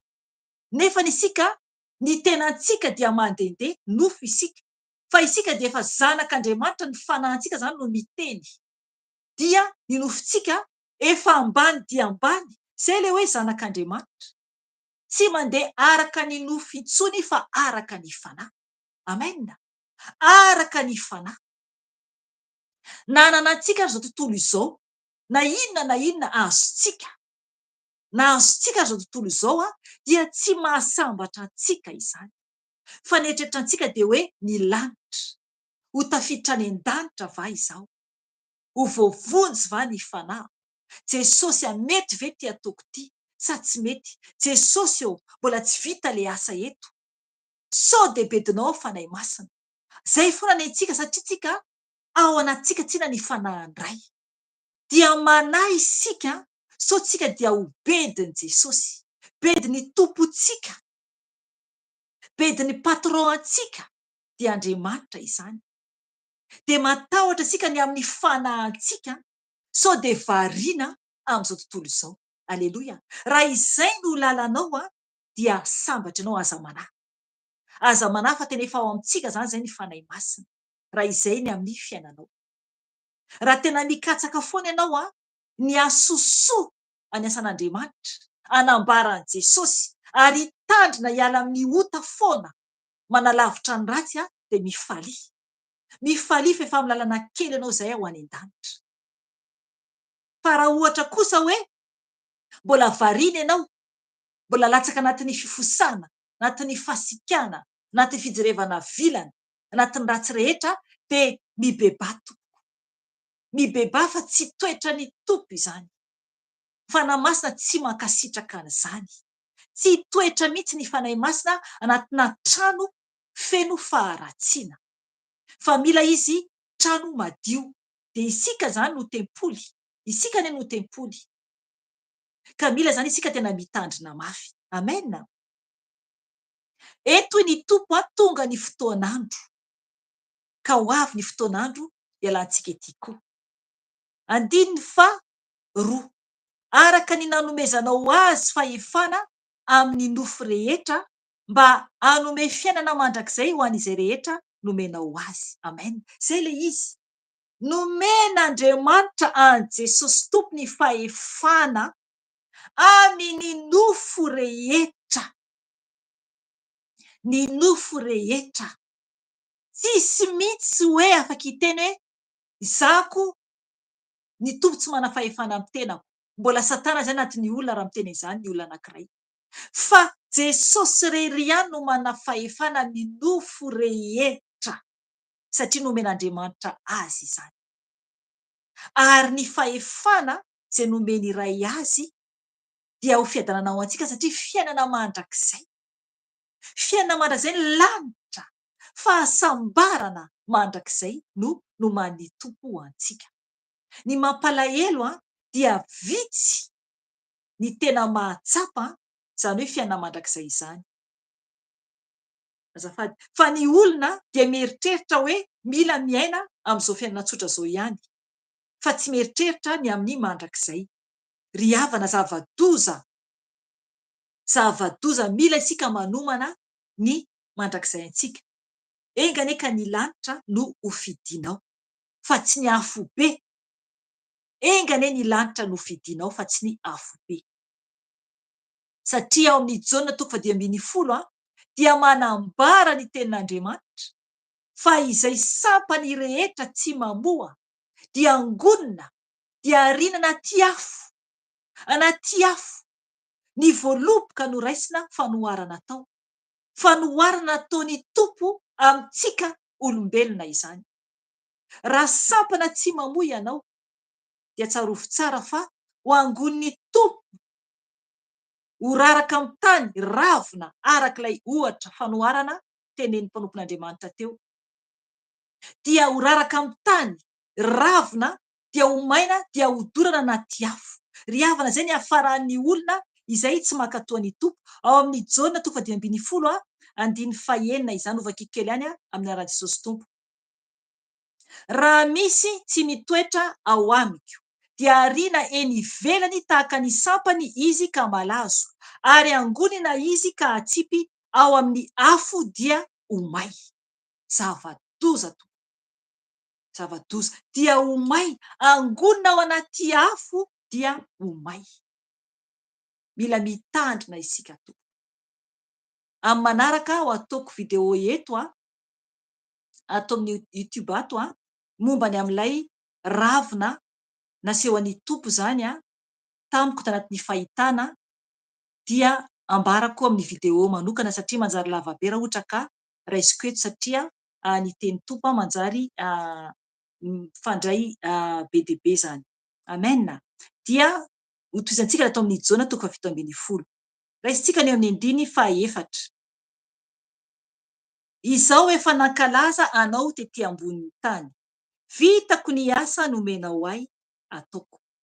Ary ankehitriny raio mankalaza ahy amin'ny tenanao, dia amin'ny voninahitra ny arahako nanana taminao, fony tsy mbola ary izao tontolo izao. Amen. Ry havana, eto ny tompo dia nanambara izy 9:4. Izao efa nankalaza anao tetỳ ambony tany, vitako ny asa nomenao ahy ataoko. Zay le izy. Vita ny asan'i Jesosy. Zay nahatonga azy teny hoe tonga ny fotoana, tonga ny fotoanandro. Vita ny asany, vonona izy ody any an-danitra. Isika dia tsy maintsy mitondra ny azo fijaliantsika isika. Tsy maintsy tsika mamita ny asantsika etỳ ambonin'ny tany. Fa raha tsy vitantsika io asa io, dia mbola tsy miala ety isika. Raha ohatra isika ka hoe tsy manao ny asan'Andriamanitra, nefa ny rahany dia lasa tahaka an'ilay fay, angonina ho very any amin'ny afo be. Ry havana, mila mitandra zany isika satria ny rahan'ny tompo isika hanao ny asany etỳ ambonin'ny tany. Io amin'ny 9:4 io ny tompo ilay teny ilay hoe vitako ny asa nomenao ahy ataoko. Eo raisitsika ny eo amin'ny Lioka 4:20. Ovakitsika kely ihany io bokin'ny Lioka 4:20, 17:20 ka hatramin'ny 7:30. Lioka 4:20, 17:20 ka hatramin'ny 7:30.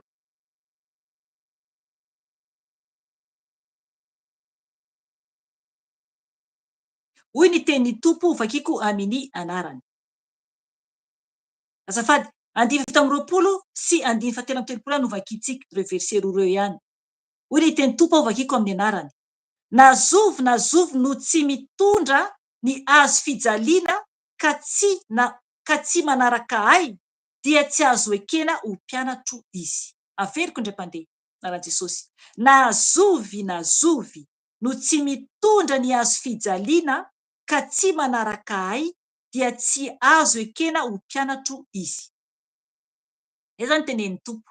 Raha tsy mitondra ny azo fijaliana zany isika, ka tsy manaraka an' Jesosy, dia tsy azo atao hoe mpianana zany.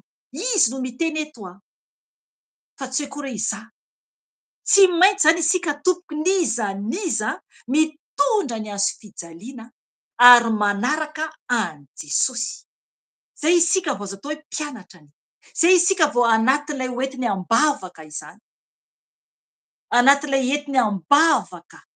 Eo amin'ny 9:30 eto amin'ny bokin'ny Lika io dia manambara koa hoe toy izany koa ianareo rehetra, izay tsy mahafoy izay rehetra anananareo, dia tsy azo ekena ho mpianatro.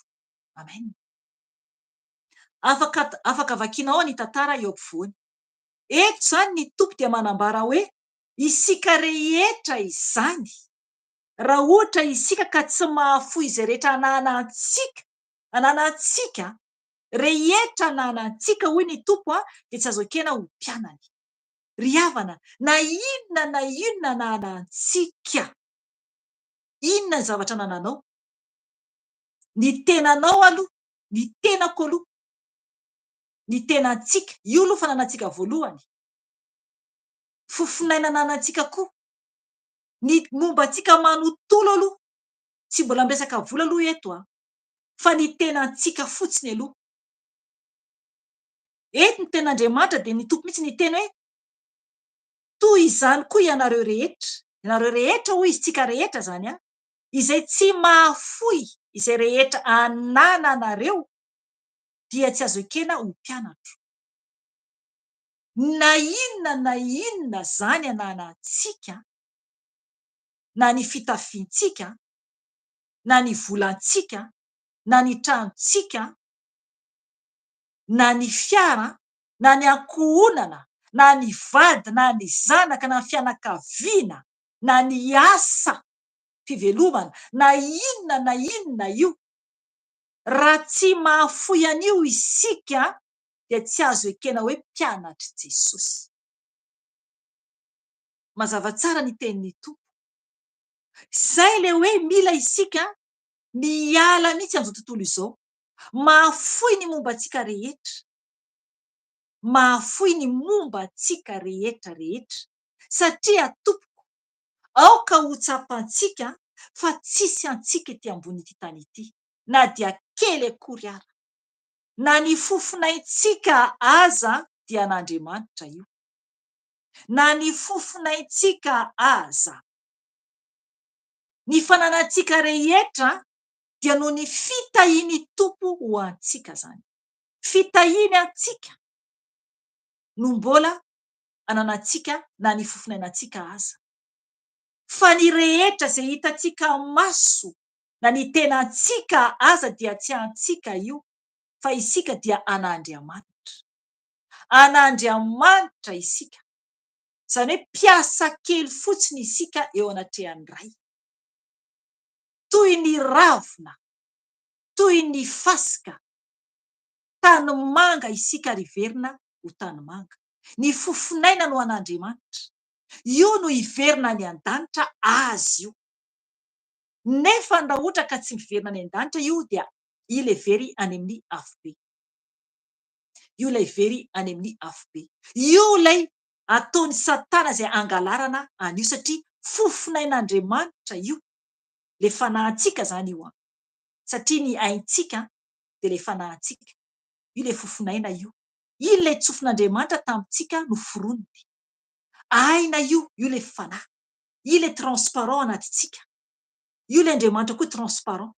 Io no angalarin'ny Satana io. Io no tetehany ho alaina ho ampijaliana mandrakizay satria io le tsy mety maty io. Io fanahy io. Ka tokony isika hitandrina. Izay le hoe matoa Satana mampijaly antsika.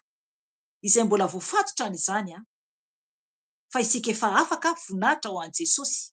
Efa nihiratra ny masontsika. Matoa Satana mbola mampijaly ny zanak'olombelona izay voafatotra anatin'ny ota dia mba hampalahelo an'Andriamanitra. Satria tsy azo ny Andriamanitra tompony aintsika dia ilay zanak'Andriamanitra, ilay fanan'Andriamanitra anatintsika no ampijaliany. Satria io fanahy io no ho velona mandrakizay. Izay ne ilay izy. Io fanahy io any Ray io. Io no mampitomany an'i Jesosy mba hiverenantsika aminy. Satria azy isika. Azy isika. Mampalahelo iaho ny tany. Fa aleon'ny olona mampijaly ny tena faharatsiana hitsakitsahan'ny Satana. Fa tsy hiverina amin'Andriamanitra nefa. Ry havana mampalahelo. Mampalahelo ny maro mbola jamba. Misy ny jamba tanteraka. Misy ny tsy te hiverina. Ry havana mila isika miverina amin'i Jesosy. Mba ho tafiditra any an-danitra. Izay no mahatonga ny Tompo eto miteny hoe vitako ny asa nomenao ahy ataoko. Satria niasa Jesosy dia isika koa zanak'Andriamanitra dia tsy maintsy miasa koa isika. Aleloia. Izay isika voahody any an-danitra. Vitako ny asa hoy ny Tompo tamin'ny Ray. Nomenao nataoko. Ny Ray nanome azy ny asa. Dia ny Tompo nanome antsika koa ny asa satria izy ihany ilay telo fahiray. Izy ilay tonga nofo. Izy ilay Ray zanaka fanahy. Napetra ny asa ho antsika. Vonona va ianao? Sao kosa ianao tsy vonona? Raha tsy vonona ianao dia miomana Jaona amin'Andriamanitra ao. Amaly ny fantaniana napetrany aminao. Fa tsy hisy valisoa azonao raha tonga ny fotoana ialanao ety ambony tany. Raha tsy manao ny asan'Andriamanitra ianao satria ho avy ny Tompo hitondra valisoa andray ny valikasatsika isika tsiraray avy. Mazava tsara ny ten'Andriamanitra any amin'ny boky Apokalipsy. Andray ny vali ny asantsika isika tompoko. Zany hoe tsy maintsy miasa zany isika. Tsy maintsy miasa isika. Andininy fa enina ho raisitsika zao. Andiny fa enina dia ho hitantsika eo izay anajanona fanahy masina ny teny. Nasehoko tamin'ny olona izay nomenao ahy avy tamin'izao tontolo izao ny anaranao. Anao ireny ka nomenao ahy ary notandremany ny teninao. Fantany ankehitriny fa avy taminao izay rehetra efa nomenao ahy. Fa ny teny izay nomenao ahy dia nomeko azy kosa. Ary noraisiny ka fantany marina tokoa fa avy taminao aho ary nino izy fa ianao no naniraka ahy.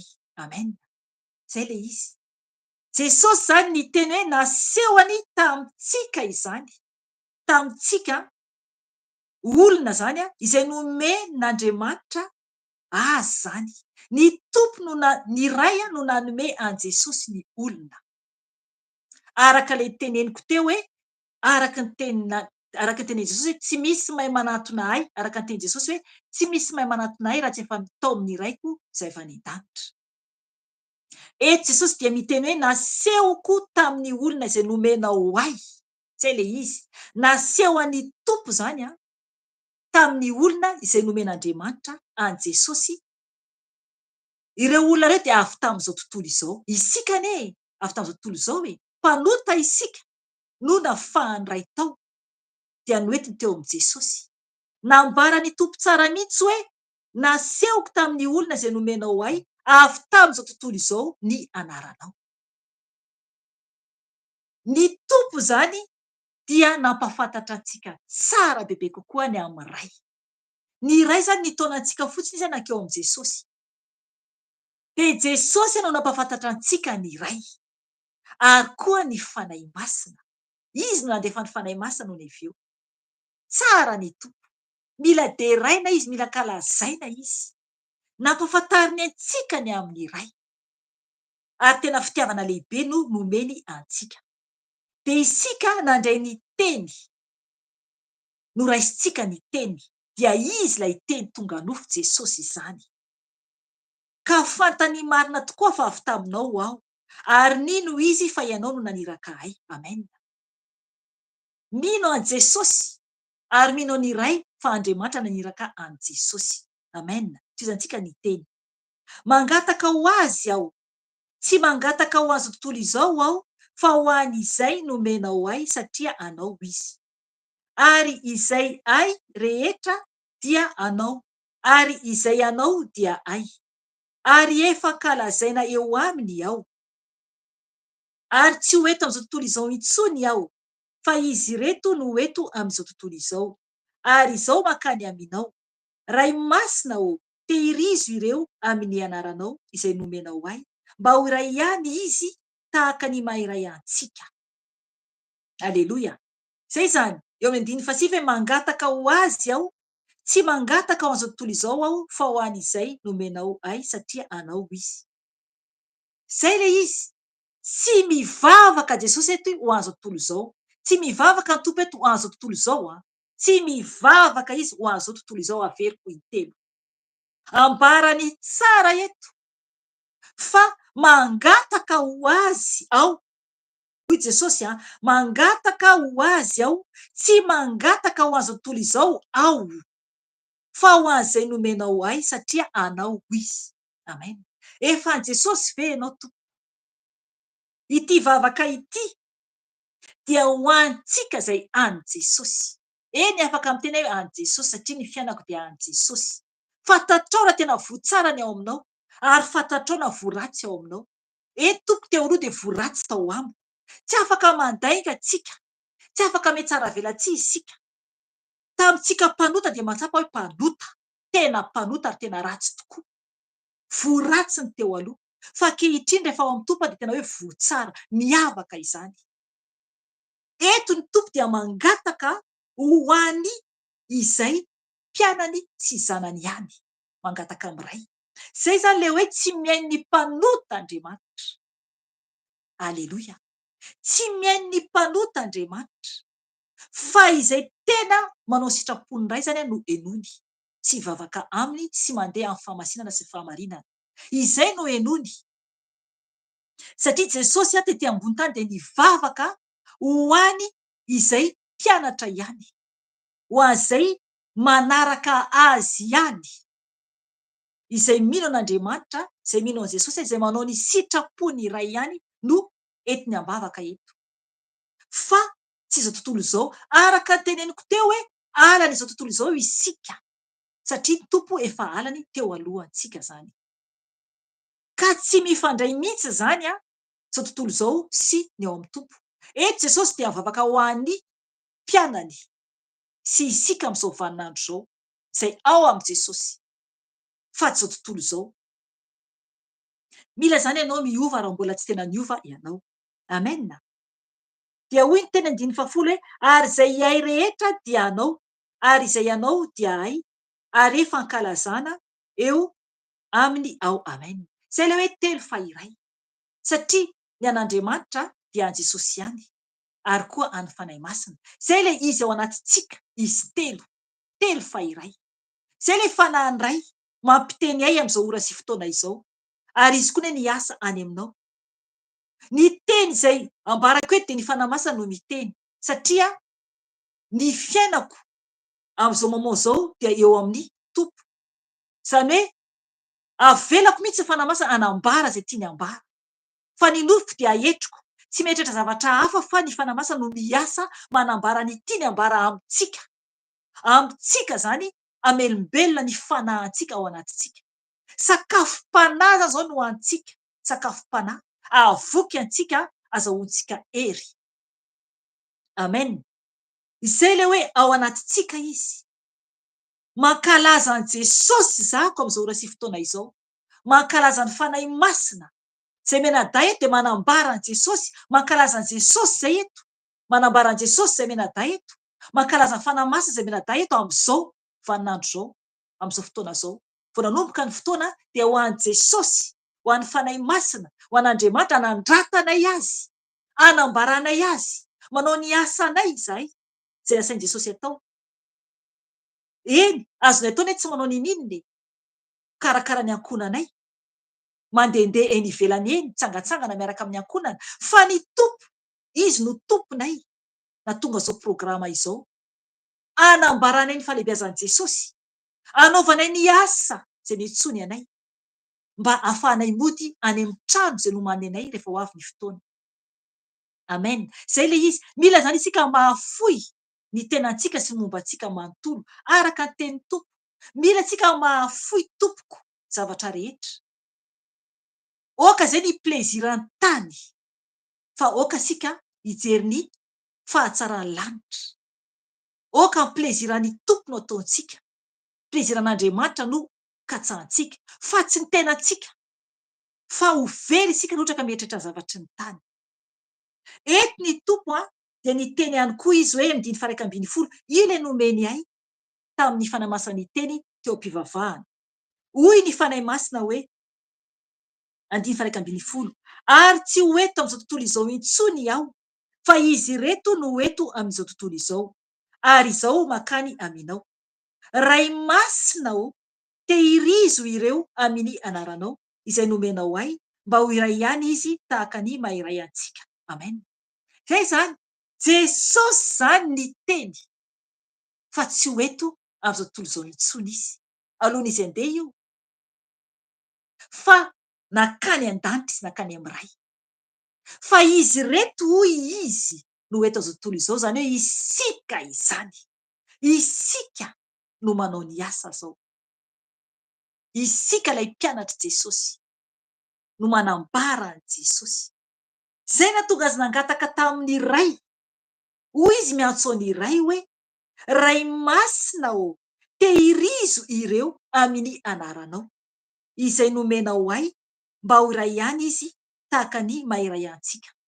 Mba ho iray ihany zany isika kristianina tsiraray avy izay ao amin'i Jesosy, amin'izao asan'Andriamanitra ety amin'ny tany andalovantsika izao. Mba ho iray ihany satria ny ray, izy ihany dia ray telo fa iray. dia isika tokony tena hoe ora ihany amin'ny teniny mazava tsara amintsika mihitsy ny tiany ambara manao ny asany mankatò azy natao fahamasinana sy ny fahamarinana tena hoe manaraka ny lalan'i Jesosy mahazaka ny antsarotra rehetra. Amena.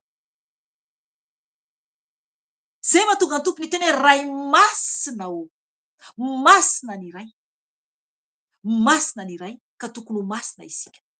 Nampiny mihitsy hoe masina o, ray masina o, ka tokony ho masina zany isika, masina tahaka ny ray. Araka ny teny hoe zay tsy manam-pahamasinana dia tsy ahita ny tompo, any amin'ny bokin'ny Hebreo iny. Ka tokony isika ho masina tahaka ny iray. Ary efa niteny koa ny tompo, nandidy izy mba ho masina koa zanak'Israely. Any amin'ny Levitikosy izay raha tsy diso aho. Mila zany isika tena hoe masina natrehan'ny tompo. Toa jerentsika ny verset satria mety misy mangetaheta te hahazo ny verset.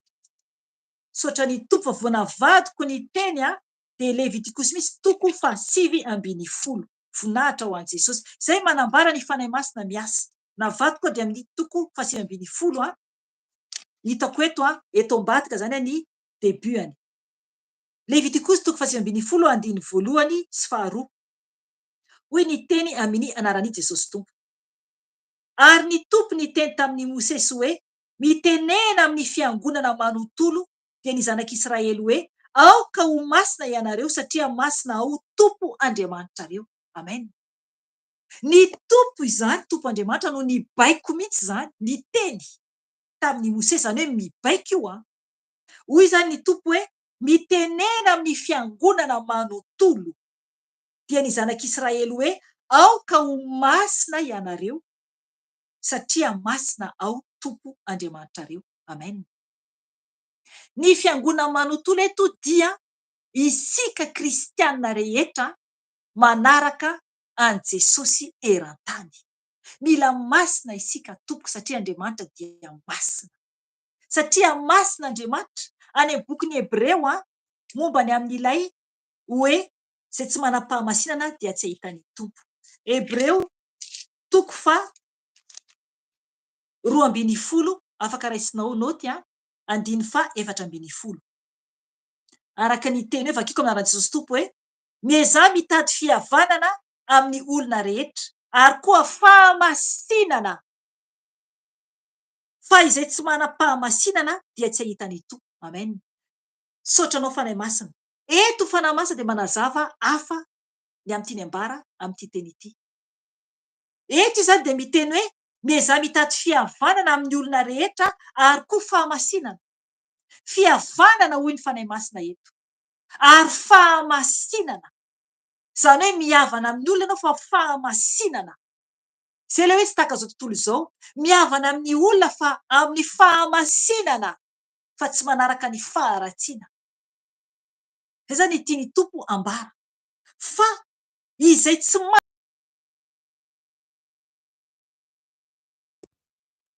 Aleluia.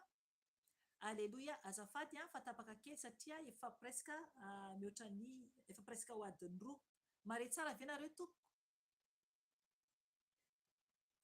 Maheno tsara ve tompo? Somary ambany kely azafady. Aleluia. So mety? Maheno tsara? Ambany aloha ty amiko. Ambany? Raso kely aloha azafady ary. Misy manako aty fa ho vonoako ny micro. Vono micronao. Dia raha ohatra ka hoe efa ambony le feo dia maneke fotsy zokerika azafady amin'izay fantatro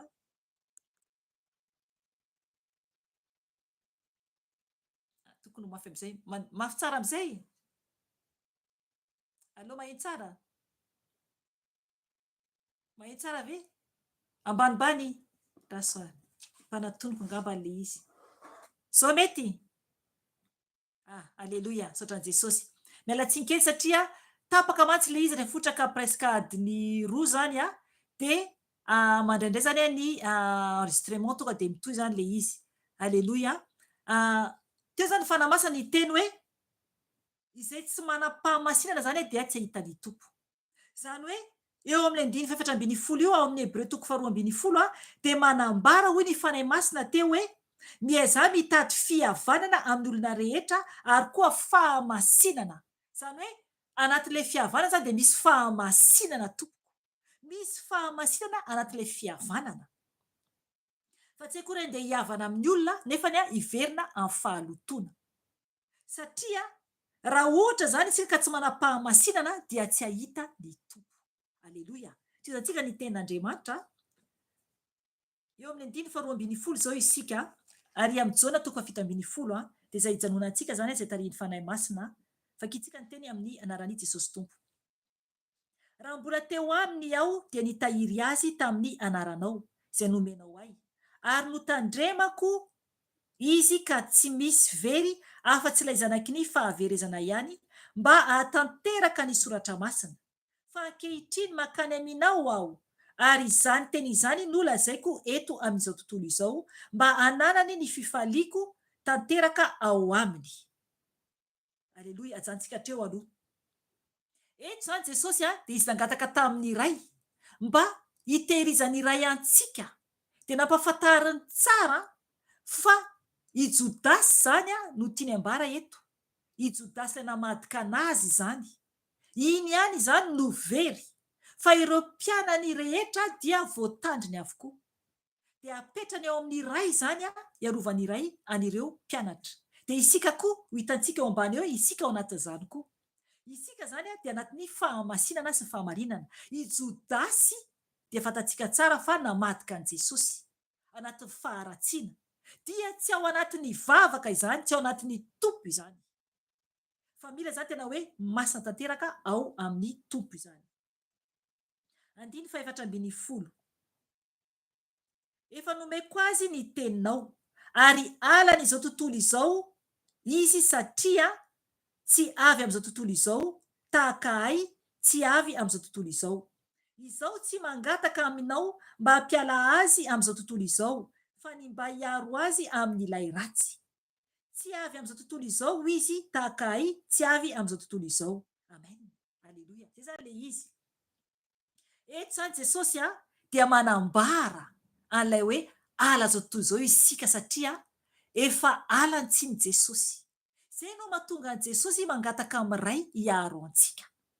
Miaro antsika ne ny iray, ary ny anjely ne mitoby manodidina antsika. Ry havana, misy ny anjely tena miaro antsika, ny anjelin'ny lanitra, rehefa tena ao amin'ny tompo ianao. Fa kosa raha ohatra tsy ao amin'ny tompo ianao dia anjely Satana no eo. Mara zany tompoko. Oka isika tena ao amin'ny Jesosy dia ny anjelin'ny tompo no miaro antsika. Andriamanitra no maniraka ny anjeliny miaro antsika. Aleloia. Araka ny voalazana any amin'ny bokin'ny Salamo manambara fa hoe ny anjelin'ny tompo manodidina an'izay matahotra azy ary mamonjy azy. Mila zany isika tena hoe matoky ny tompo amin'ny lalantsika rehetra, satria miaro antsika tsy inona izy. Amen.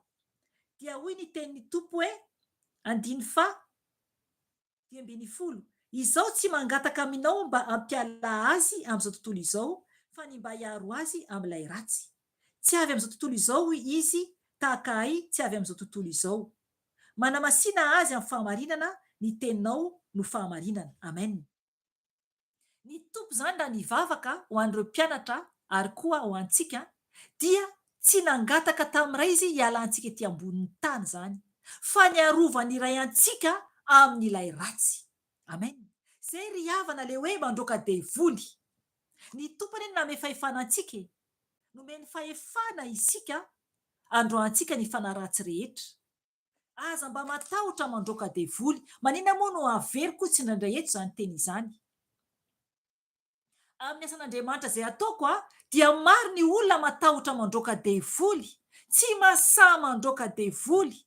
Ry hava malala oka isika asaha androaka devoly. Misy tena tsy masaha mihitsy mandroaka. Maninona ianao tompo no tsy masaha mandroaka devoly? Resiny ane ianao. Nefa resiny Satana sy ny devoly. Fa mila isika manana ny autorité mandroaka. Mila roahana izy. Misy matahotra mihitsy mandroaka, dia vomi miampy. Ka mila mitandrina mafy isika tompoko. Eto zany ny tompo dia nangataka tamin'ny iray mba tsy hialantsika tamin'izao tontolo izao, araka teneniko teo, fa ny hiarovany iray antsika zany amin'izao tontolo izao. Iarovany ray antsika zany amin'ilay ratsy zany, iarovany iray antsika amin'ilay ratsy. Satria isika efa tsy tahaka zao tontolo izao intsony, tsy avy eto amin'izao tontolo izao intsony isika satria efa ao amin'ny ray. Ary isika ne avy any an-danitra e. Ao amin'ny Salamo 139 dia manambara fa isika fony mbola tsy ary fady dia efa fantatr'Andriamanitra avokoa ny andro voatendry. Mbola tsy voaforona akory ny endrika antsika tambanin'ny tany dia fantatry ny ray isika. Avy any isika. Efa niverina amin'ny ray isika izay tena manaraka ny ray. Izay ilay hoe hoy ny tompo eto hoe tsy avy amin'izao tontolo izao izy tahaka ahy tsy avy amin'izao tontolo izao. Amen. Manamasina azy amin'ny fahamarinana, ny teninao no fahamarinana. Ry havana, ny ray mihitsy no angatahan Jesosy anamasina antsika. Anamasina antsika. Rehefa miverina amin'ny ray isika dia amasin'ny ray. Amin'ny fahamarinana. Satria ny teniny no fahamarinana. Ka tokony isika tena hoe hitoetra anatin'ny fiainana masina. Dia amarin'ny ray isika amin'ny fahamarinana. Tsara ny tompo, be ny fitiavany antsika. 7:10 ho raisintsika. Tahaka ny nanirahanao ahy ho amin'izao tontolo izao no mba nanirahako azy kosa ho amin'izao tontolo izao. Amen. Zay le izy. Tahaka nanirahan'ny ray. Tahaka nanirahan'ny ray an Jesosy ho amin'izao tontolo izao no mba nirahany Jesosy antsika zany amin'izao tontolo izao. Zay le izy, ny ray naniraka an Jesosy, dia izao ndray Jesosy naniraka antsika. Mila zany isika manao ny asany tahaka an'ireo mpianatra. Eto le hoe manambara ny amin'ny isika koa ao anatin'izany. 9:20, 9:20. Fikiko ny teny amin'ny anaty Tompo. 9:20. Ary ho an'ireto no anamasinako ny tenako mba anamasina ny fahamarinanao azy. Nefa tsy ho an'ireto ihany no angatahako fa ho an'izay mino ahy koa noho ny teniny. Amen. Jesosy zany nanamasina ny tenany no ireo mpianatra. Ary koa hoy izy amin'ny 9:20 hoe nefa tsy ho an'ireto ihany no angatahako fa ho an'izay mino ahy koa noho ny teniny. Amen. Isika zany nino an Jesosy no ny tenin'ireo mpianatra. Ireo mpianatra no ny amin'ny baiboly izay tavela. Ny teniny Mattio, Jaona, ireo isan-karazany ireo. Ny mpianatry ny ray, mpianatry Jesosy no nanoratra ny teny. Dia nino isika? Zay zany tsika anatin'ny vavaky ny tompo. Ny tompo zany mivavaka ao antsika. Teo anatrehan'ny ray. Azafady. 9:20. Dia izay tiany fanamasina hijanonany. Mba ho iray ihany izy rehetra tahaka anao ray ato amiko. Ary izao koa ao aminao. Mba ho ao amintsika koa izy, mba inoany izao tontolo izao fa ianao no naniraka ahy. Ary nomeko azy ny voninahitra izay nomenao ahy, mba ho iray izy tahaka ny maha-iray antsika. Izaho ao aminy ary ianao ato amiko. Mba ho tanteraka ho iray izy, mba ho fantatra izao tontolo izao fa efa naniraka ahy ianao sady efa tia azy tahaka ny nitiavanao ahy. Amen. Ny tompo dia ato anatintsika. Ny ray dia ato anatintsika. Ny fanahy masina dia ato anatintsika. Rehefa tena ao amin'ny tompo isika dia tanteraka izany. Tanteraka izany. Isika tsiraray avy dia ao amin'ny ray. Zay le voaloboka. Isika no sampany. Tokony isika tena hoe ho ray ao amin'ny Jesosy. Ho ray ao amin'Andriamanitra. Fanahy iray ihany no miasa anatintsika tsiraray avy. Raha fanahy hafa ny anatinao, raha tsy fanahy ny tompo dia tsy fanaraka mihitsy amin'ny fanahy ny tompo ianao. Fa mila anatin'ny fahamarinana sy ny fahamasinana araka tenen'ny tompo eto. Tahaka lalan'i Jesosy izany. Amen. 9:20. raha eo tiako mba ho any amiko amin'izay misy ahy ireo izay nomenao ahy, mba hita ny voninahitro nomenao ahy izy fa efa tia ahy ianao fony tsy mbola ary ny fanorenana izao tontolo izao. Ray marina o tsy nalalanao izao tontolo izao fa izao nalalanao, ary reto dia malala fa ianao no naniraka ahy, ary efa nampahafantariko azy ny anaranao ary mbola ampahafantariko ihany mba ho ao aminy ny fitiavana izay nitiavanao ahy ary izao koa ho ao aminy. Amen. Eto zany ny tompo dia nangatahany tamin'ny iray dia ny mba ahitantsika ny voninahitrany. Aleloia. Ry havana mangetaeta va ianao? Za mangetaeta mafy te ahita ny voninahitr'Andriamanitra, te ahita ny voninahitr' Jesosy. Eto ny tompo dia nitondram-bavaka an'ireo mpianatrany sy isika izany. Ny fanirian'i Jesosy zany tamin'ny vavakany dia ny mba ahamasina antsika aloha, ary koa ny mba hiarovany ray antsika, ary nahitantsika ny voninahitrany, izany hoe ny hidirantsika ny lanitra izany, ny hidirantsika ny lanitra izany. Ry havana, izay ny tenin'ny fanahy masina an'io amintsika, izay fampaherezana antsika an'io ny amin'ny vavaka izay nataon'i Jesosy ho antsika izany. Inona no valiny mba omenao an' Jesosy? Inona no tokony ho ataonao? Atoloran'ny tompo ny tenanao, manetretena eo anatrehany. Oka fanafo am'izay, oka tena fanafo am'izay amin'ny fanarahana an' Jesosy. Ry havana miova, fa fianan-danitra anie no omeny tompo antsika, fiadanana fahasambarana. Aza tia izao tontolo izao, satria mazava tsara ny vavaka nataon'i Jesosy eto, fa tsisy idiran'izao tontolo izao. Tsy ho an'izao tontolo izao no ny vavahany fa ho an'izay tia azy sy mankatoa azy, izay tena mahafoy izao tontolo izao, mahafoy ny tenany, mahafoy ny momba azy manontolo, ary manao ny asany amin'ny fahamasinana sy ny fahamarinana. Dia ho tafiditra any an-danitra isika. Ry havana, izay ny anio fa ametraka veloma eo anatrehan'ny tompo ho anareo tsiraray avy izay menada. Dia miala tsiny amin'ny fahatapahana maromaro amin'ny video satria eny mihitsy le feo teo fa ohatran'ny hoe tsy nety firy dia miala tsiny indrindra fa isaorana ny tompo na tanterahany izao fotoana izao dia amin'ny herineny io zany etsika zany ny Jaona indray raha sitrapon'ny tompo raha mbola tsy tonga Jesosy. Oka ny fonao omaninao tokoa ho amin'ny pasika ho an'i Jesosy. Eninao zay ny vavaka nataon'ny tompo ho anao koa raha tena zanaky ny tompo ianao. Aoka ianao hiova amin'izay, aoka isika hiova amin'izay, tena ho an'i Jesosy irery ihany fa hiala amin'ny fomban'izao tontolo izao. Mijoroa tompoko, fa izay tsy manam-pahamasinana dia tsy ahitany tompo, tsy ahitany tompo anie raha mbola variana amin'ity tany ity. Aza manamafy ny fonao. Ry havana, izay tompoko fa mametraka veloma aminareo izay menada dia samia mahery daholo eo anatrehan'i Jesosy dia ny tompo anie hiaro antsika tsiraray avy. Veloma tompoko. Amen.